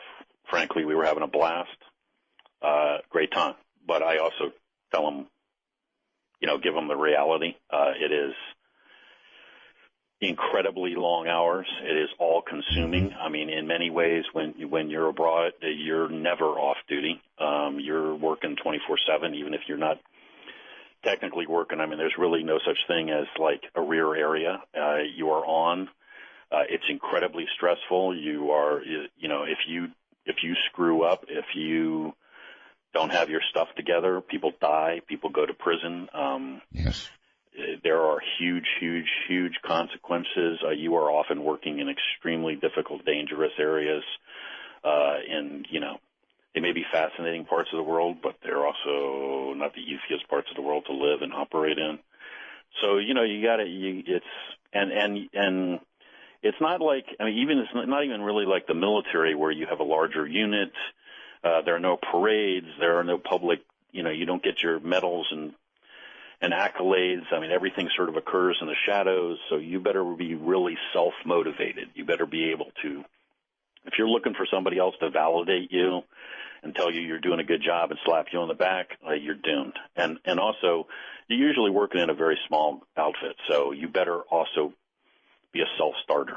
I mean, if you have an officer and you have to kick him in the rear to get him moving, he's worthless. You don't have time for that. You send him home. All right. How about this? It seems to me with what you've described in terms of the job, you've almost described it as, part-time, if not full-time con man, really. And I understand that. But if you're going to recruit for the CIA, it seems to me most people would think, you go to the military, get somebody with a military background. But it seems to me that the military is so structured, and people who have been in the military are very structured people. I know I was there. You have to be. You're trained to be. And that probably doesn't make you a good CIA type. Am I wrong? Well, there are certainly going to be some people that come out of the military that have the characteristics of a case officer, but you're absolutely right. It's not sort of an automatic assumption that just because you were an infantry officer or a special forces guy that you can make it as a case officer. I mean, it's about the psychological characteristics. So, I was in the Army for a while. I had many classmates and many colleagues who had been in various military branches, but there are lots and lots and lots of other people who are case officers who never had anything to do with the military. I mean, it tends to be a very eclectic group of individuals. You got guys from all walks of life. I had a guy that I relieved in one position. I came in. He was my predecessor. His primary claim to fame before he joined the agency is that he had been effectively a backpacker and low-level smuggler in South Asia for a number of years. Other guys that have been ski bums. It kind of takes all kinds. It is more than anything else. I mean, you got to be fit and you got to have certain skills, but more than anything else, it's a head game. So that comes down to the psychology you have to be able to deal with massive shades of gray, lots of ambiguity. You have to be able to change plans, make a plan, scrap it on them, in the middle of an operation, make up a new plan on the fly. Back to your point, lots of guys that are in the military that are all great as long as they're in a structured environment and everything's black and white. You throw them into that world and they're lost. They have no clue what to do. Okay. I want to ask you about a different kind of spy, and those are the casually recruited ones. I have a very good friend, college professor, who lives in Bangkok, and he travels extensively in Southeast Asia, and there have been a couple of attempts to recruit him for specific jobs. For example, reporting back, and I'm not going to name the country, but the progress of certain airfields at certain locations that he was able to go to because he's a college professor. How frequently does the agency go to these kinds of people for relatively smaller jobs, but nevertheless information gathering? Well, you're going to go to whoever you need to go to get whatever the information is you're after. And that might mean that you're going to go to the guy who's a colonel in the KGB who can smuggle, thumb drives out to you with classified information. And in some cases, it's much less sensitive than that. It's just, hey, this American citizen or this third country citizen can travel legally to such and such a location and acquire from simple observation stuff that we can't see. He can tell us about the airport. He can tell us about the customs procedures. He can tell us. Yeah. And so if that's actually something we're looking for and we don't have another way to get it, then whatever it takes. Gotcha. All right. Let's move on to something else. The Pakistanis are constructing nuclear weapons quickly as they can. And, of course, there are a lot of people in Pakistan who would like to get one or two if they can. How worried should we be that the Pakistanis are going to find a way to hand a nuclear weapon to somebody we don't want to have it?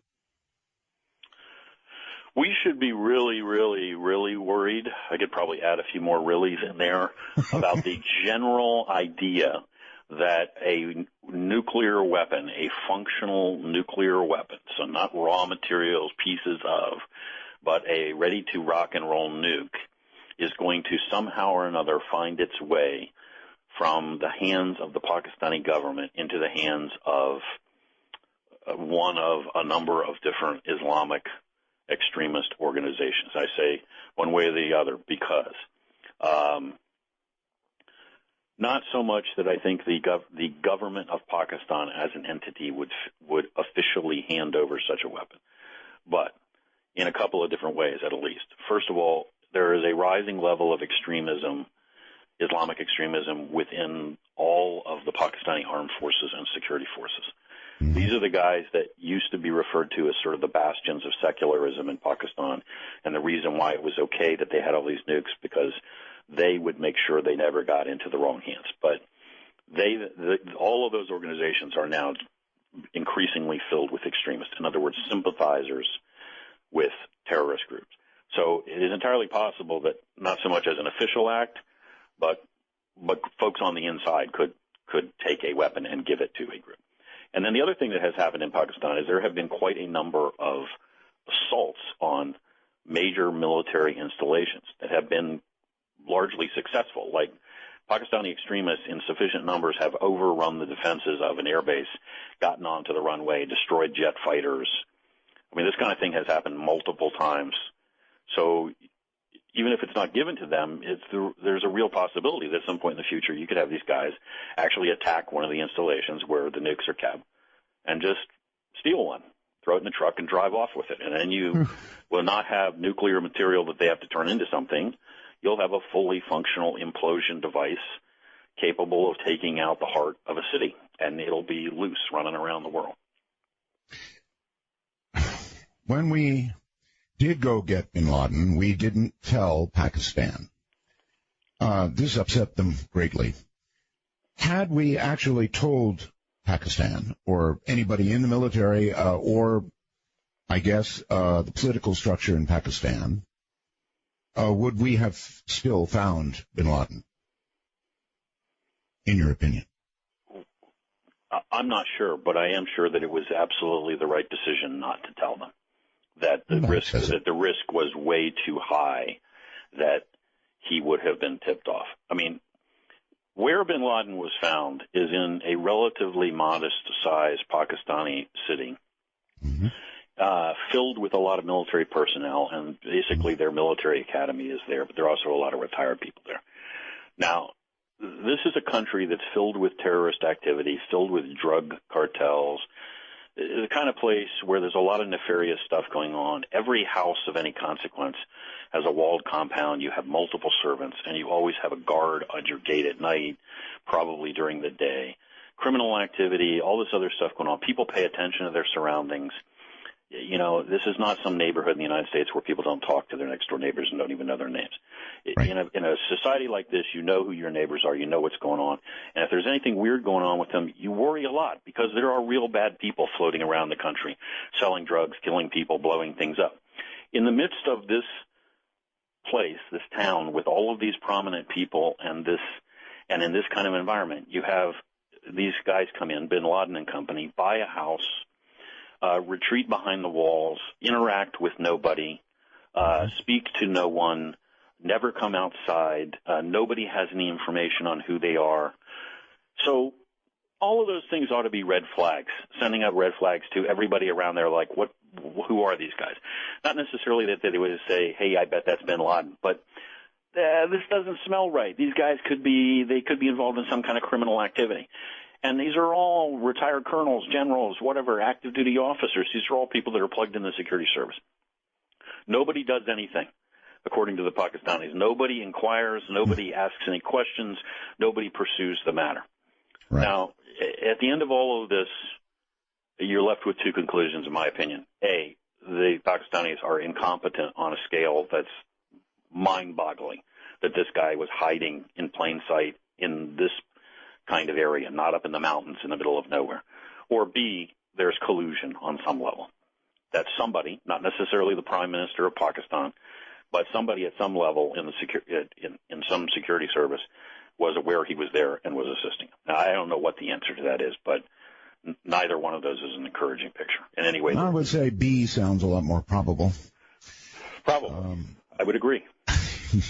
Probably. All right. Hold it right there. Here's a pretty good sized break. Relax. Grab a cup of coffee, whatever. My guest is an ex-CIA officer, Charles Faddis, written a new book. And I'm going to go order that book as soon as I get off the air.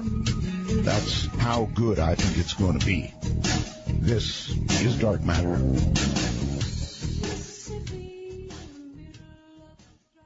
All right. I'm going to open the lines now. That'll take a while.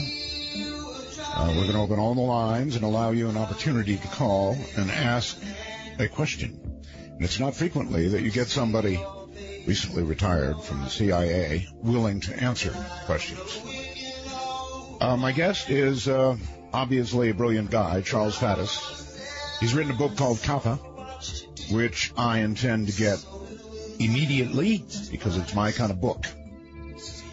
So, Charles, welcome back. We're on the subject of Pakistan. Aside from a nuke making it out into hands we don't want, what are the odds of, I know we've come close in the past, India and Pakistan could be tossing nukes back and forth, and it could happen quickly. What do you think? I think everybody who studies this kind of problem agrees that that is the most likely place on the entire planet to have the first all-out, for-real nuclear exchange between two countries. And you're absolutely right. It could happen virtually any day. I don't mean like we're in a crisis right now, but the conditions are ripe, and in a very short order, we could go from where we are at any point in time to them actually firing nukes at each other. People have this idea that cooler heads would prevail, if not prior to an act. After the first few fell, cooler heads would quickly prevail. Isn't it more likely, and I know these things are war games, but that once it began at any level, it would quickly escalate to all in on somebody's part?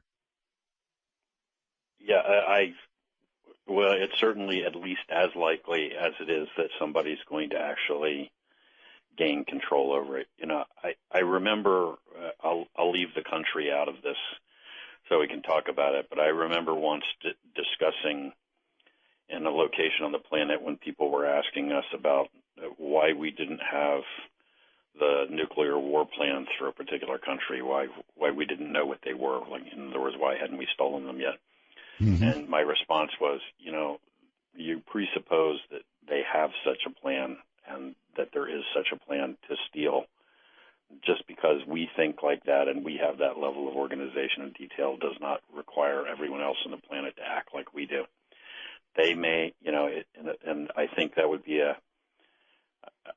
I think you would have mass confusion and dysfunctional government, and you would exchange nuclear weapons, and then you would rapidly lose big chunks of the government completely in both countries because they would be annihilated, and after that you'd have chaos.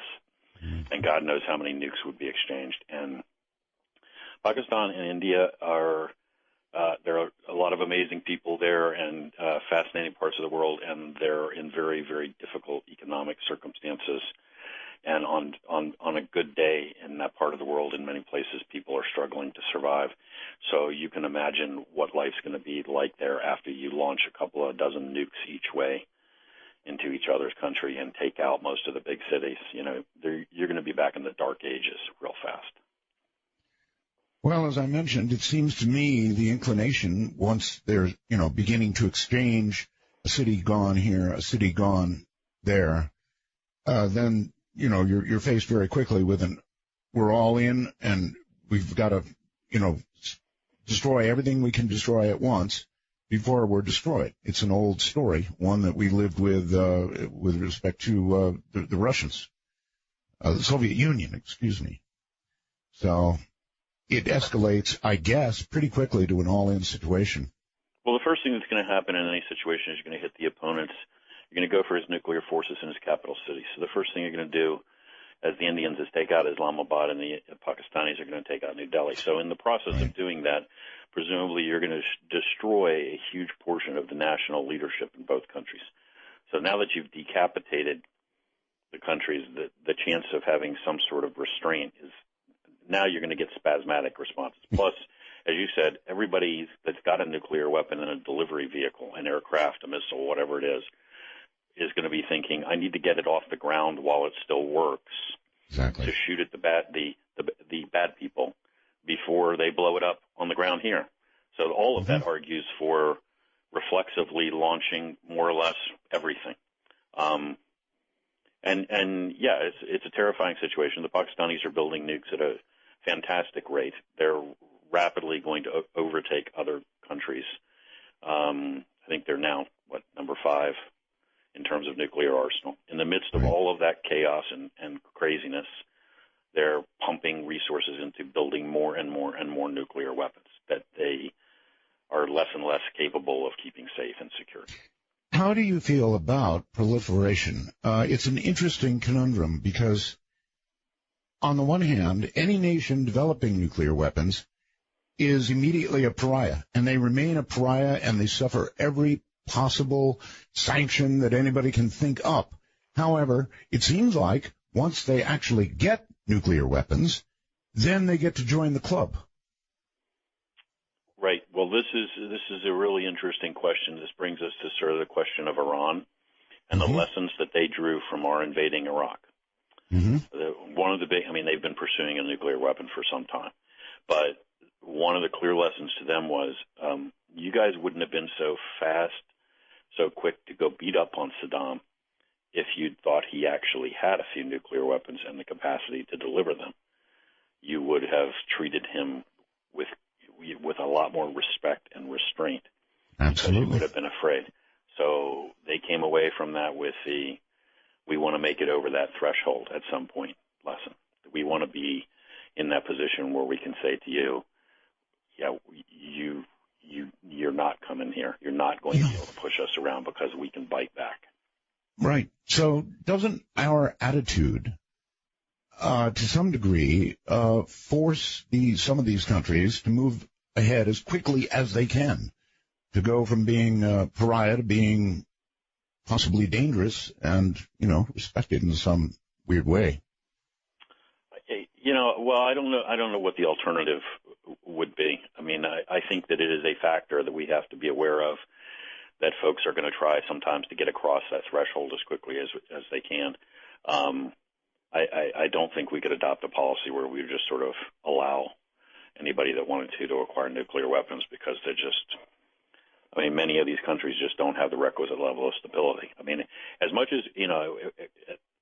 As much as we think about the Cold War in these dark terms, and the Soviets, no picnic, that was a fairly stable confrontation between two relatively stable regimes and fairly predictable. It's not exactly my prescription for the way I'd like the world to work, but you could generally figure out what the Soviets were going to do, and they could generally figure out what we were going to do, and we would both act in the interest of self-preservation. And on that basis, we managed to somehow figure out a way not to nuke each other for decades. We sure did. But, for instance, I would not be comfortable with the Iranians having a nuclear weapon and making that same and thinking we could make that same calculus. There's too many variables and it's too unpredictable. They recently have sort of changed their tune, and they've been actually saying friendly things lately to us by, believe it or not, tweeting us in their social ways.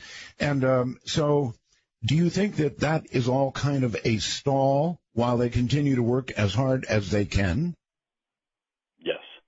Yeah.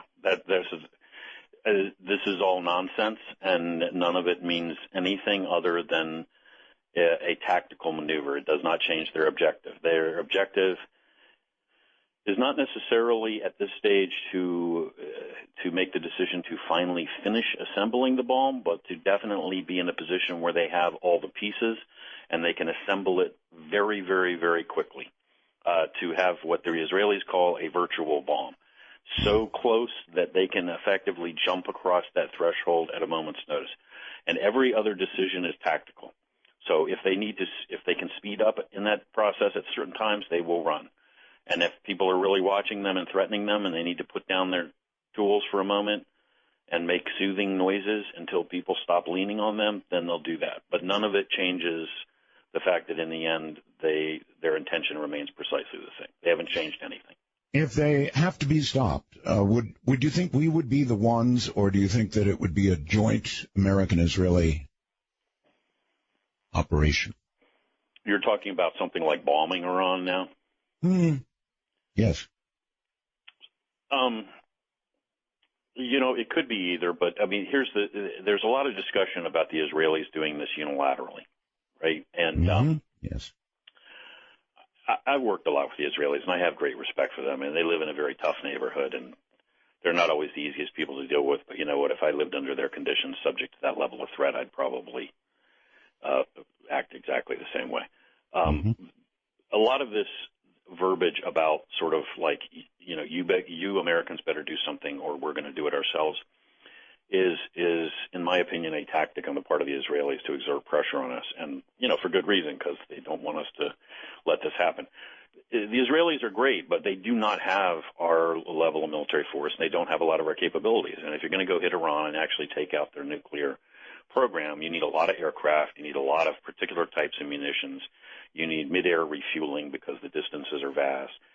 And here's the bottom line: they don't have that capability. They don't have the mid-air refueling capability. They don't have the munitions, and they don't have sufficient aircraft of the right type. So, do we have the right munitions? And by that I mean something short of nuclear.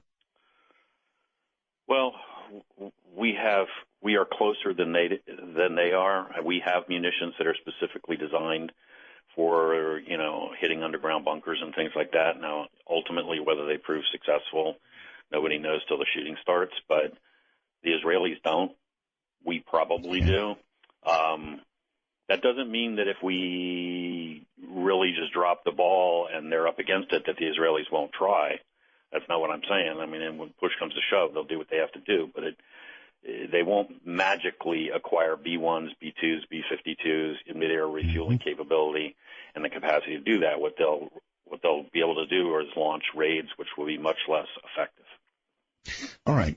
We're short on time, but I want to ask you about other threats. And another one that's been making lots of noise and then suddenly shut up is North Korea.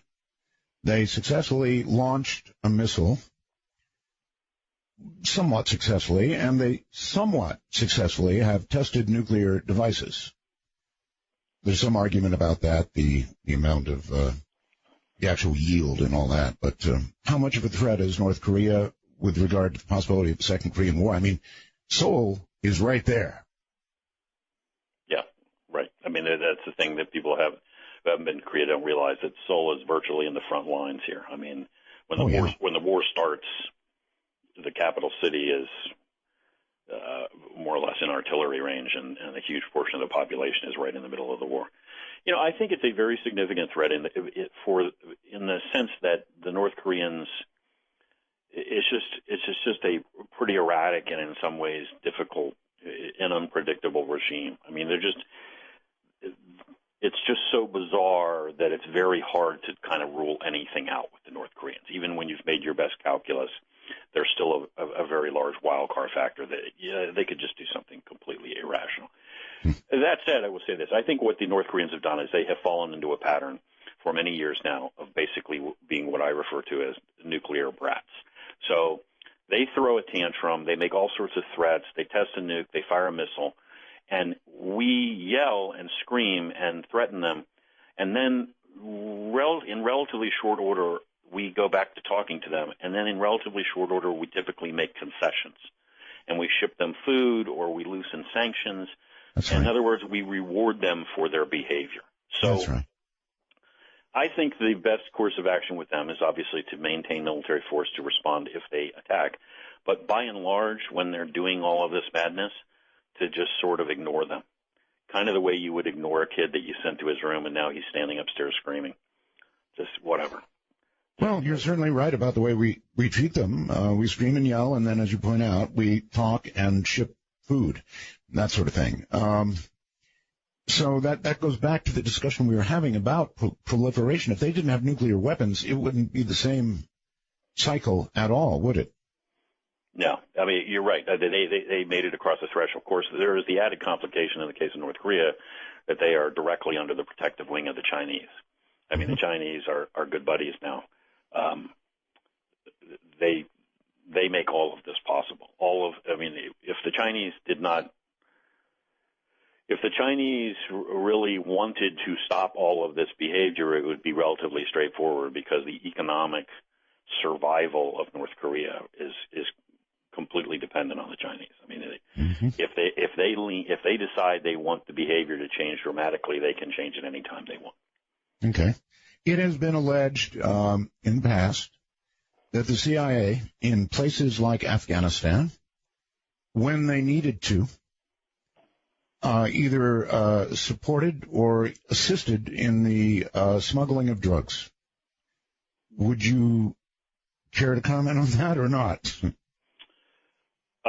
Yeah, I think that there is no truth to any of those allegations that I have ever heard. I mean, I have heard stories about stuff being moved back in the days of Air America in Southeast Asia. Mm-hmm. I mean, I wasn't flying on Air America in Southeast Asia, so I can't swear to you that no drugs ever moved on an Air America plane. But in my career, wherever I was, with anybody I was involved with, any operation into which I had visibility, no. We never did that. Not only never did it as official policy, but never tolerated it. You know, any shade of way you want to spin it didn't happen. Didn't smuggle coke into Los Angeles. Didn't take opium out of Afghanistan or whatever other madness we have been accused of. All right. Good. Yeah, it's good to hear something good. We're on a roll now. Yeah. In much of the developing world, this is something you suggested we bring up, so I will. The water table is, we know, falling very rapidly.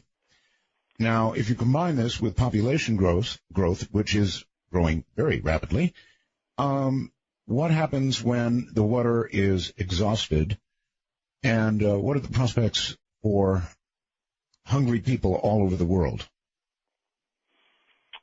So, you know, we were talking before about al-Qaeda and how it's morphing and how it feeds off of various factors.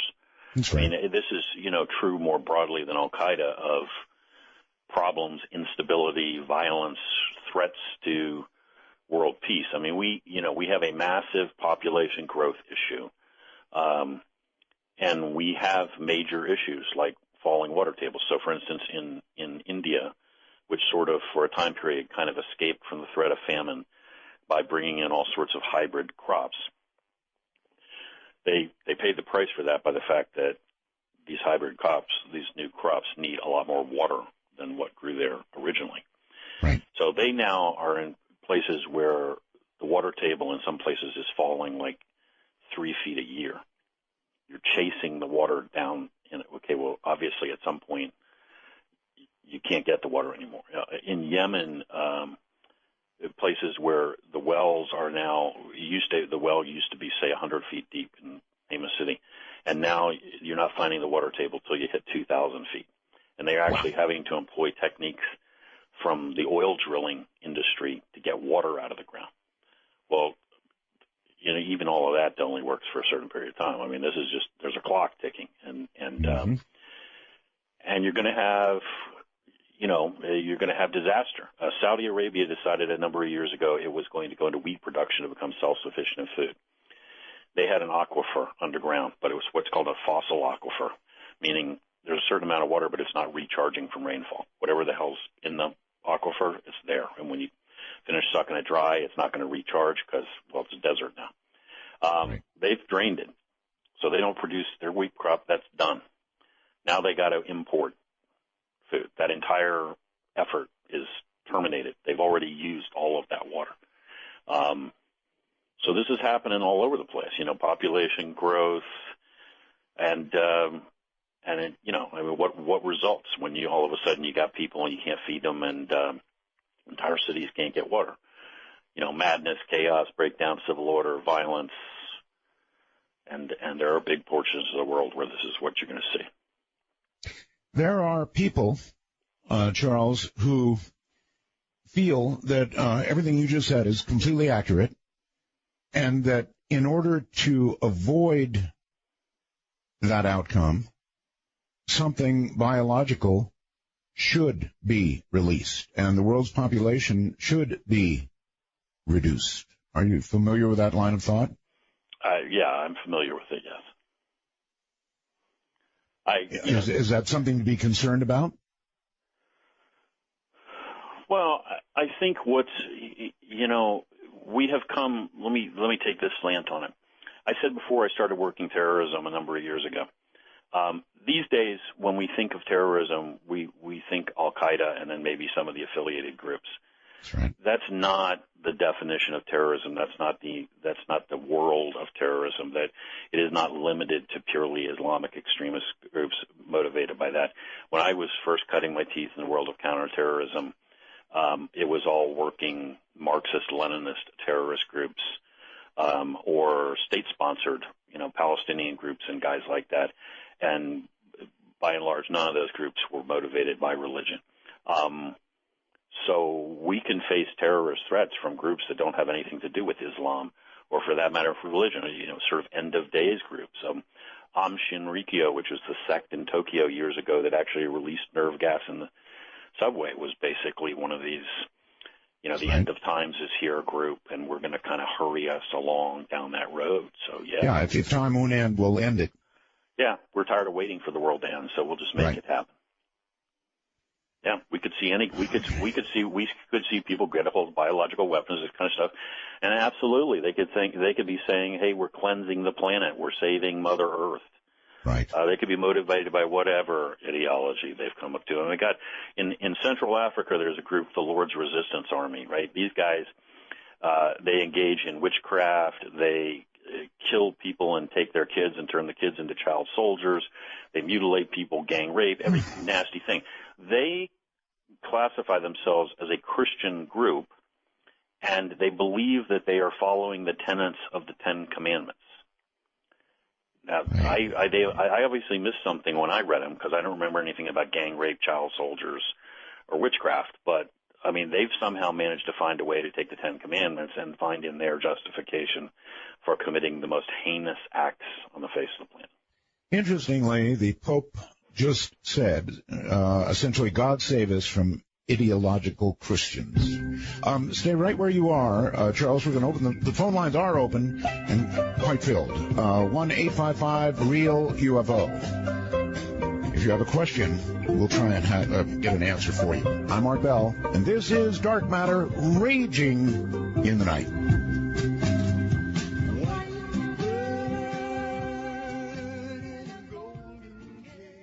All right, then. I've occupied Charles Faddis for a long time here. This is how you have a real discussion on the radio. Charles is ex-CIA, last assignment prior to retirement in 2008. Head of the CIA's Terrorist Weapons Mass Destruction Unit. And we've been all over the map. And now I invite you to take a trip across the map yourself with him.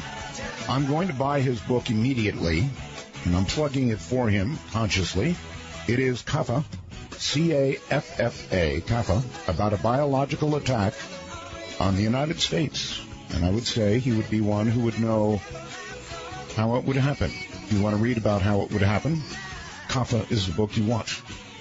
So back we are, Charles, and if you're ready, I'm going to open the lines. I'm ready. Okay. Here we go. You are on the air. This is Dark Matter. Hello. Hello? Yes, hi. That would be Missouri and Connor. Yes, sir. I was calling to talk to Charles Faddis. I wanted to ask him really quick why we haven't gone into Africa at all. We've only focused our military efforts in the Middle East, and I understand that, but with all the atrocities that have been happening for years and years, why haven't we at least tried to go there? Well, we have an intelligence presence, if you will, more or less worldwide. So it's not like we don't have people in Africa. But actually, even on a sort of special operations front or counterterrorism front, there are a fair number of activities going on in Africa. I mean, Somalia, Kenya, those areas, Djibouti. So we do have a presence there. It doesn't get as much attention, and it hasn't had as much emphasis, but there are people focused on those issues. Is it fair to say, Charles, that we go where our interests are? In other words, when one tribe slaughters another in Africa and 500,000 people die or whatever, that's in Africa. We're not as interested. Or Cambodia. If, lots of people are killed in Cambodia, we're not as interested. If it happens in the Middle East where there's lots of oil, we're more interested. Is that fair? I think that's probably a fair characterization if you look over where we have intervened, where we haven't intervened. That seems to be accurate. I mean, I'm a big proponent of the idea that we ought to be considerably more careful about where we intervene. I'm not an isolationist, but I've had my fill of nation building. So I think we ought to be a lot more sober, careful, focused where we're going to intervene, why we're intervening, and we ought to define very clearly what our national interest before we get involved. But then that begs the question of what constitutes a national interest. Is it only securing energy supplies, or is it also at some point does genocide rise to that level? In regard to energy, I would rather see us pursue a policy that achieves energy independence rather than I would keep seeing American kids getting sent, get killed and wounded to secure oil. Yes, sir. We have not, since this end of the Second World War, particularly done well with nation building, have we? Look, I think this whole idea of these ruinous nation-building exercises are just horribly ill-advised. And we have taken a lot of supposed lessons or parallels from the Second World War and tried to apply them to other places where they don't fit. Mm-hmm. I mean, we went into France. Okay, France was a nation that existed as an industrialized, liberal, democratic society before the Germans conquered it. Then it was occupied for a number of years. We liberated it and assisted them in rebuilding their country. That's a completely different proposition from occupying a country that has no tradition of liberal democratic rule, that doesn't even necessarily view itself as a country, that is consisted, in the case of Iraq or Afghanistan, consists largely of separate tribes and ethnic groups. And then we're now going to take on the process of fusing them all together and doing in the space of a few years what probably took centuries in Western Europe.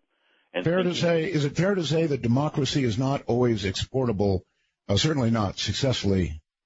In fact, in some nations, it may well be that other forms of government, perhaps more heavily handed forms of government, are going to be more successful than an attempted export of democracy?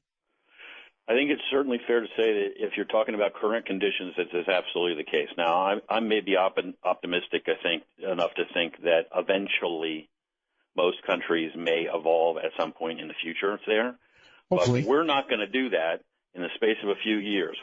And we're not prepared to pay the price in dollars and blood to make it happen. And I don't see any reason why it's essential to our national security that we do that. 5 months into the invasion of Afghanistan, we had destroyed al-Qaeda and the Taliban. We achieved our objective. Why did we need to occupy the country with conventional forces and then take on the task of turning it into Switzerland and Central Asia? Yeah. Why? Okay, I've got to go to the lines. Josh in North Carolina, you're on the air. Hey, Art, first-time caller. I've been listening to your show for a couple months now, but my question is, Charles, why is the government putting a hold on ammunition? And, like, I go to Walmart or Cabela's and try to buy ammunition, and why are they trying to hoard up the ammunition? All right, have you heard anything about domestic tight supplies of ammunition? I'm aware that there are all kinds of rumors running around about what the government's doing in regard to ammunition. I don't know of anything that actually supports that. I mean, I suspect that anything that's going on with ammunition has to do with gun laws in various states. And when those laws start being tightened, people start buying weapons and ammunition ahead of the laws changing. It's definitely happened. I mean, I live in the state of Maryland where, oh my God, we have now tightened the gun laws to the point where it's almost impossible to possess a firearm. So I know how. Well, thankfully, I live out west where it's not at all impossible. In fact, most households have weapons, something that anybody deciding to break in or take their share of whatever somebody else has would be well to keep in mind. You're on the air from Texas. Jerry, hi. Yes, Art. Thanks for taking my call. Hello, Charles. I've got a question for you. I've heard a rumor that over in Jabal Lows, over in Saudi, that they set up a missile air defense system, and they were trying to get those nuke become nuclear, the air offensive. Have they been any successful at that, at nuclear or biological, or is all of that just a bunch of misinformation? Yeah, I don't know anything about nuclear or biological weapons in Saudi Arabia, which is, I understand what you said. Mm-hmm. Although bootstrapping off the conversation we were having earlier about Iran, one of the things to think about in regard to the possibility of the Iranians getting a nuke is, the Iranians are not Arabs. They're Persians, and the Arabs and the Persians, there's no love lost, not to mention that there's a religious division between Sunnis and Shias here. So one of the first things that's going to happen, in addition to the Israelis going crazy, if the Iranians get a nuke, is that the Saudis will go get one also. And in their case, they will probably, knowing them, just fly a plane load of money to Islamabad and buy themselves an arsenal. But they will not sit on the other side of the Gulf with the Iranians with a nuclear weapon without arming themselves. Steve in Virginia, you're on the air with Charles Faddis. Hi. Nice to talk to you, Art. New listener. I've been listening for a few weeks since you come on the air, and really enjoy your program. Very interesting. It makes the long nights driving all night go by a lot faster. Charles, very interesting show. I'm former Army. I was airborne infantry. I was a long-range reconnaissance patrol guy, and got to do a little bit of stuff. Nothing like probably what you did, but got a question. I used to like that show, 24. How realistic is that one, or is that just all BS, too? Oh, I too, was a fan of 24, caller. It was great to watch, but...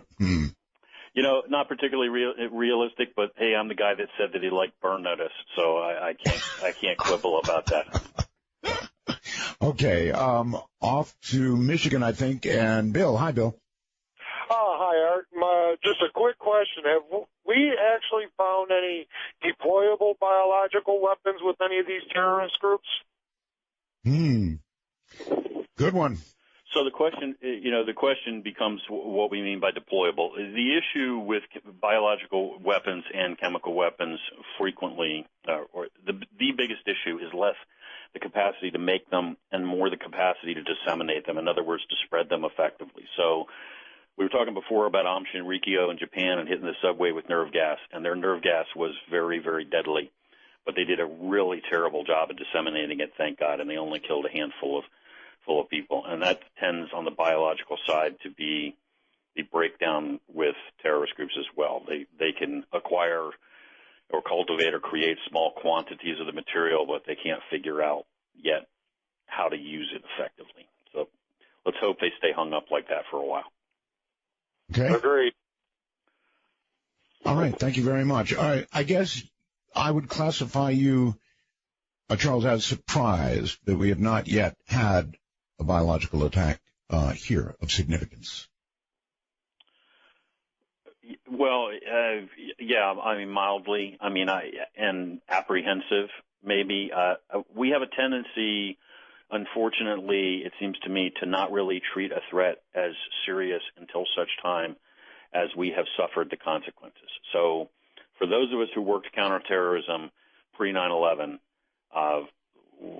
there was no great surprise that, I mean, we were surprised by the specific attack, but that Al-Qaeda was out to get us and was going to kill us and was going to keep doing that was very clear. They had already, after all, blown up 2 of our embassies.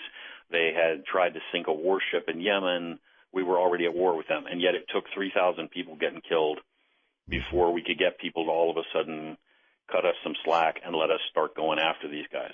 So, you know, my nightmare is that that's what it's going to take to get us to really get serious about a biological threat, is that we're actually going to have to get hit somewhere and have thousands of people at a minimum die, and then all of a sudden we will decide to employ serious measures to stop it. Okay, the following is not a serious question at all, something I've always wondered about, maybe the CIA knows.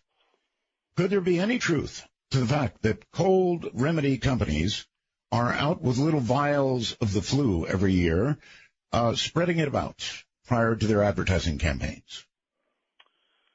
Wow, I believed that entire operation was secret until just now. Now I realize the whole thing's been blown. Yeah. You got to laugh once in a while. Not to my knowledge, but again, back to my earlier response. You know, I've been wrong before, so who knows? Yes. Colorado brings David. Hi, David. Hey, Art, welcome back there. And to your guest there, I'd like to thank personally for his service to this country.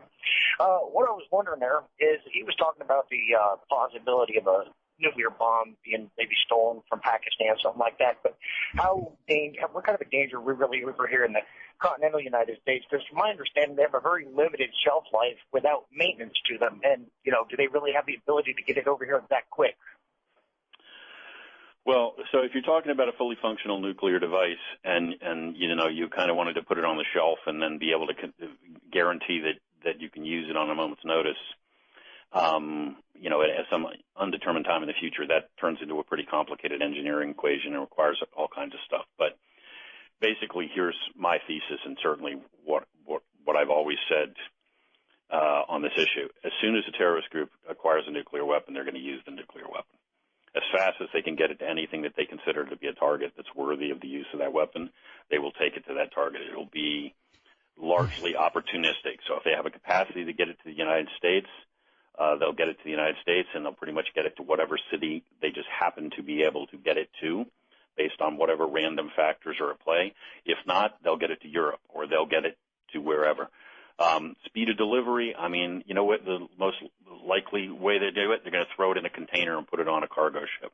Mm-hmm. And then it's going to steam into port in Long Beach, or it's going to steam into a port in Jersey. And I'm not even sure it'll ever be even offloaded. And by the way, there won't be any sophisticated army mechanism. There'll just be a guy in there. A guy with a button. There'll be a guy with a button and whatever he needs to eat and drink in a bucket to relieve himself, and he'll ride with the thing, and then he'll press the plunger, and boom. And you know, it'll go off on the docks in Long Beach, it'll go off on the docks in Jersey, or it'll go off in New York Harbor. And you just imagine the event. I mean, no matter what the casualties are, catastrophic. I'm afraid I can't imagine. And it might occur before anything was even checked. Not that they get to check that many containers, but why wait for that? Yeah, exactly why I think it'll go off on the docks. They won't take the chance of getting caught. All right, Texas and Will. Hi, Will. Hi. Thanks for having me on the show. Quick question for you, Mr. Charles. As for a possible biological attack, 2 parts to this. Could you consider that as a precursor to a more conventional attack? And if so, or even if not so, does our military, particularly our Navy, do we have measures on board their ships in order to cover all the personnel so that they could, you know, go through a biological attack without being completely decimated? Both good questions. A biological attack followed by something more conventional. Yeah, sure. It could absolutely be the case, and no, we do not necessarily just automatically have the means to defend against it. Just real quick, when the Russians were hot and heavy on their biological program, they played with a variety of biological agents. One of those was tularemia, and one of the reasons they played with that, there are a variety of reasons. One of them is it's relatively easy to work with. It lives for relatively long periods of time. When you're looking to weaponize things, you don't want the weapon to basically fade out on you. Anyway, but the tularemia basically was not designed to kill people. I mean, the tularemia effectively, it will kill a small number of people, but for most people, it'll just make you really, really horribly sick and have to be hospitalized for weeks. And that was the specific reason they wanted to use it, because they figured they would make huge numbers of people sick, and then those people would put a massive drain on our resources, hospitals, and so forth. And so they wanted the people to stay alive but be so ill that they would suck resources to be cared for. And that was specifically to weaken us in conjunction with a conventional war or a conflict. Sure. I think that was the sort of the theory in most every war. You're better off wounding people because then somebody else has to come along and try and carry them off the battlefield, or, instead of taking out one, you take out two or three. Exactly the same principle. Yeah. To Illinois and Scott. Hey, Art Roswell's and 51.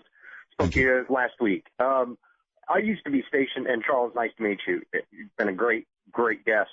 I used to be in the military as well, just retired last year, and I was privy to some information as far as getting briefings there in northern Japan. We had to always, the joke was we were closer to Pyongyang than we were Tokyo. So we'd always worry about the threats that could come about and had to see those various briefings and be ready and prepared for that. But one of the places that we were always kind of concerned with, and I know you brought it up earlier, was India and Pakistan. And my question is, with their pretty much, my knowledge is that they've got a pretty antiquated detection system to where it's they see you fire, they fire.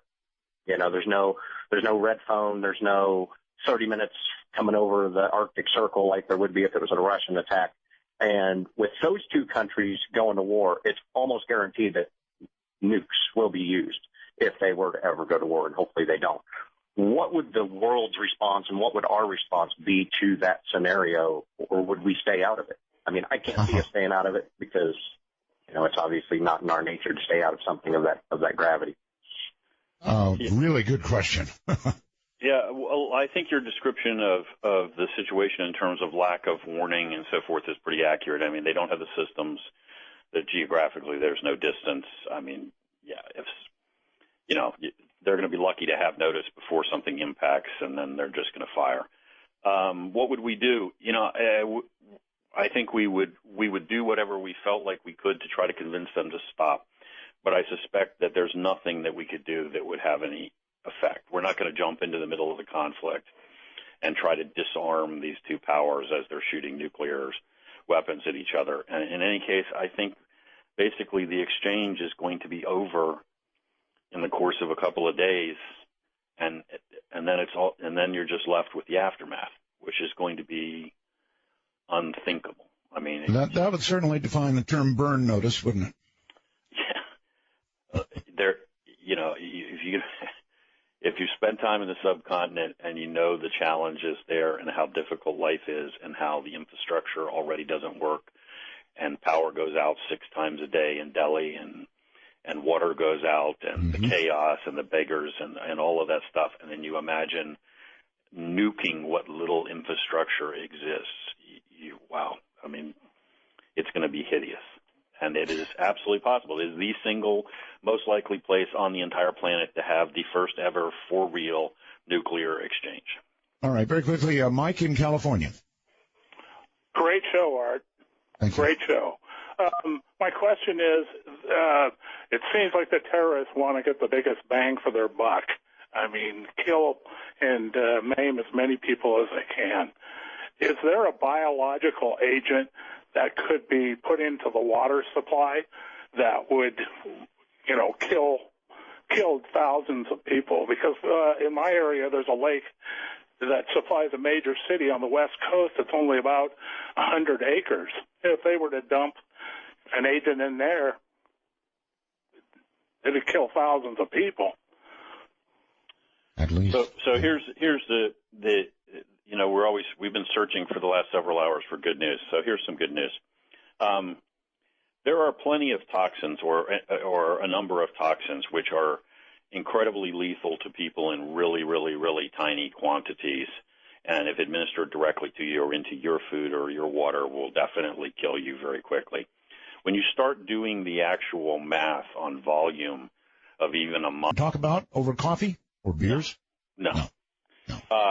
No, and I have nothing exciting to say. I don't know anything about it other than what I have personally researched. I did at one point sit down for my own edification and read the entire Warren Commission report. I personally believe he was killed by one guy, and no, I don't believe it was a conspiracy. Bruce in Washington, you're on the air with Charles. Hi. Yes, sir. Thanks for coming back on the air, Art. I've listened to you since you came on here in Seattle, and anyway, just awesome. Hey, my question has to do with, I read a book called 1 Second After by William Fortune, I think his last name is, and it has to do with the EMP attack and the use of that by terrorists against the United States. Oh, yes. And then kind of a trailer. I came into the show late.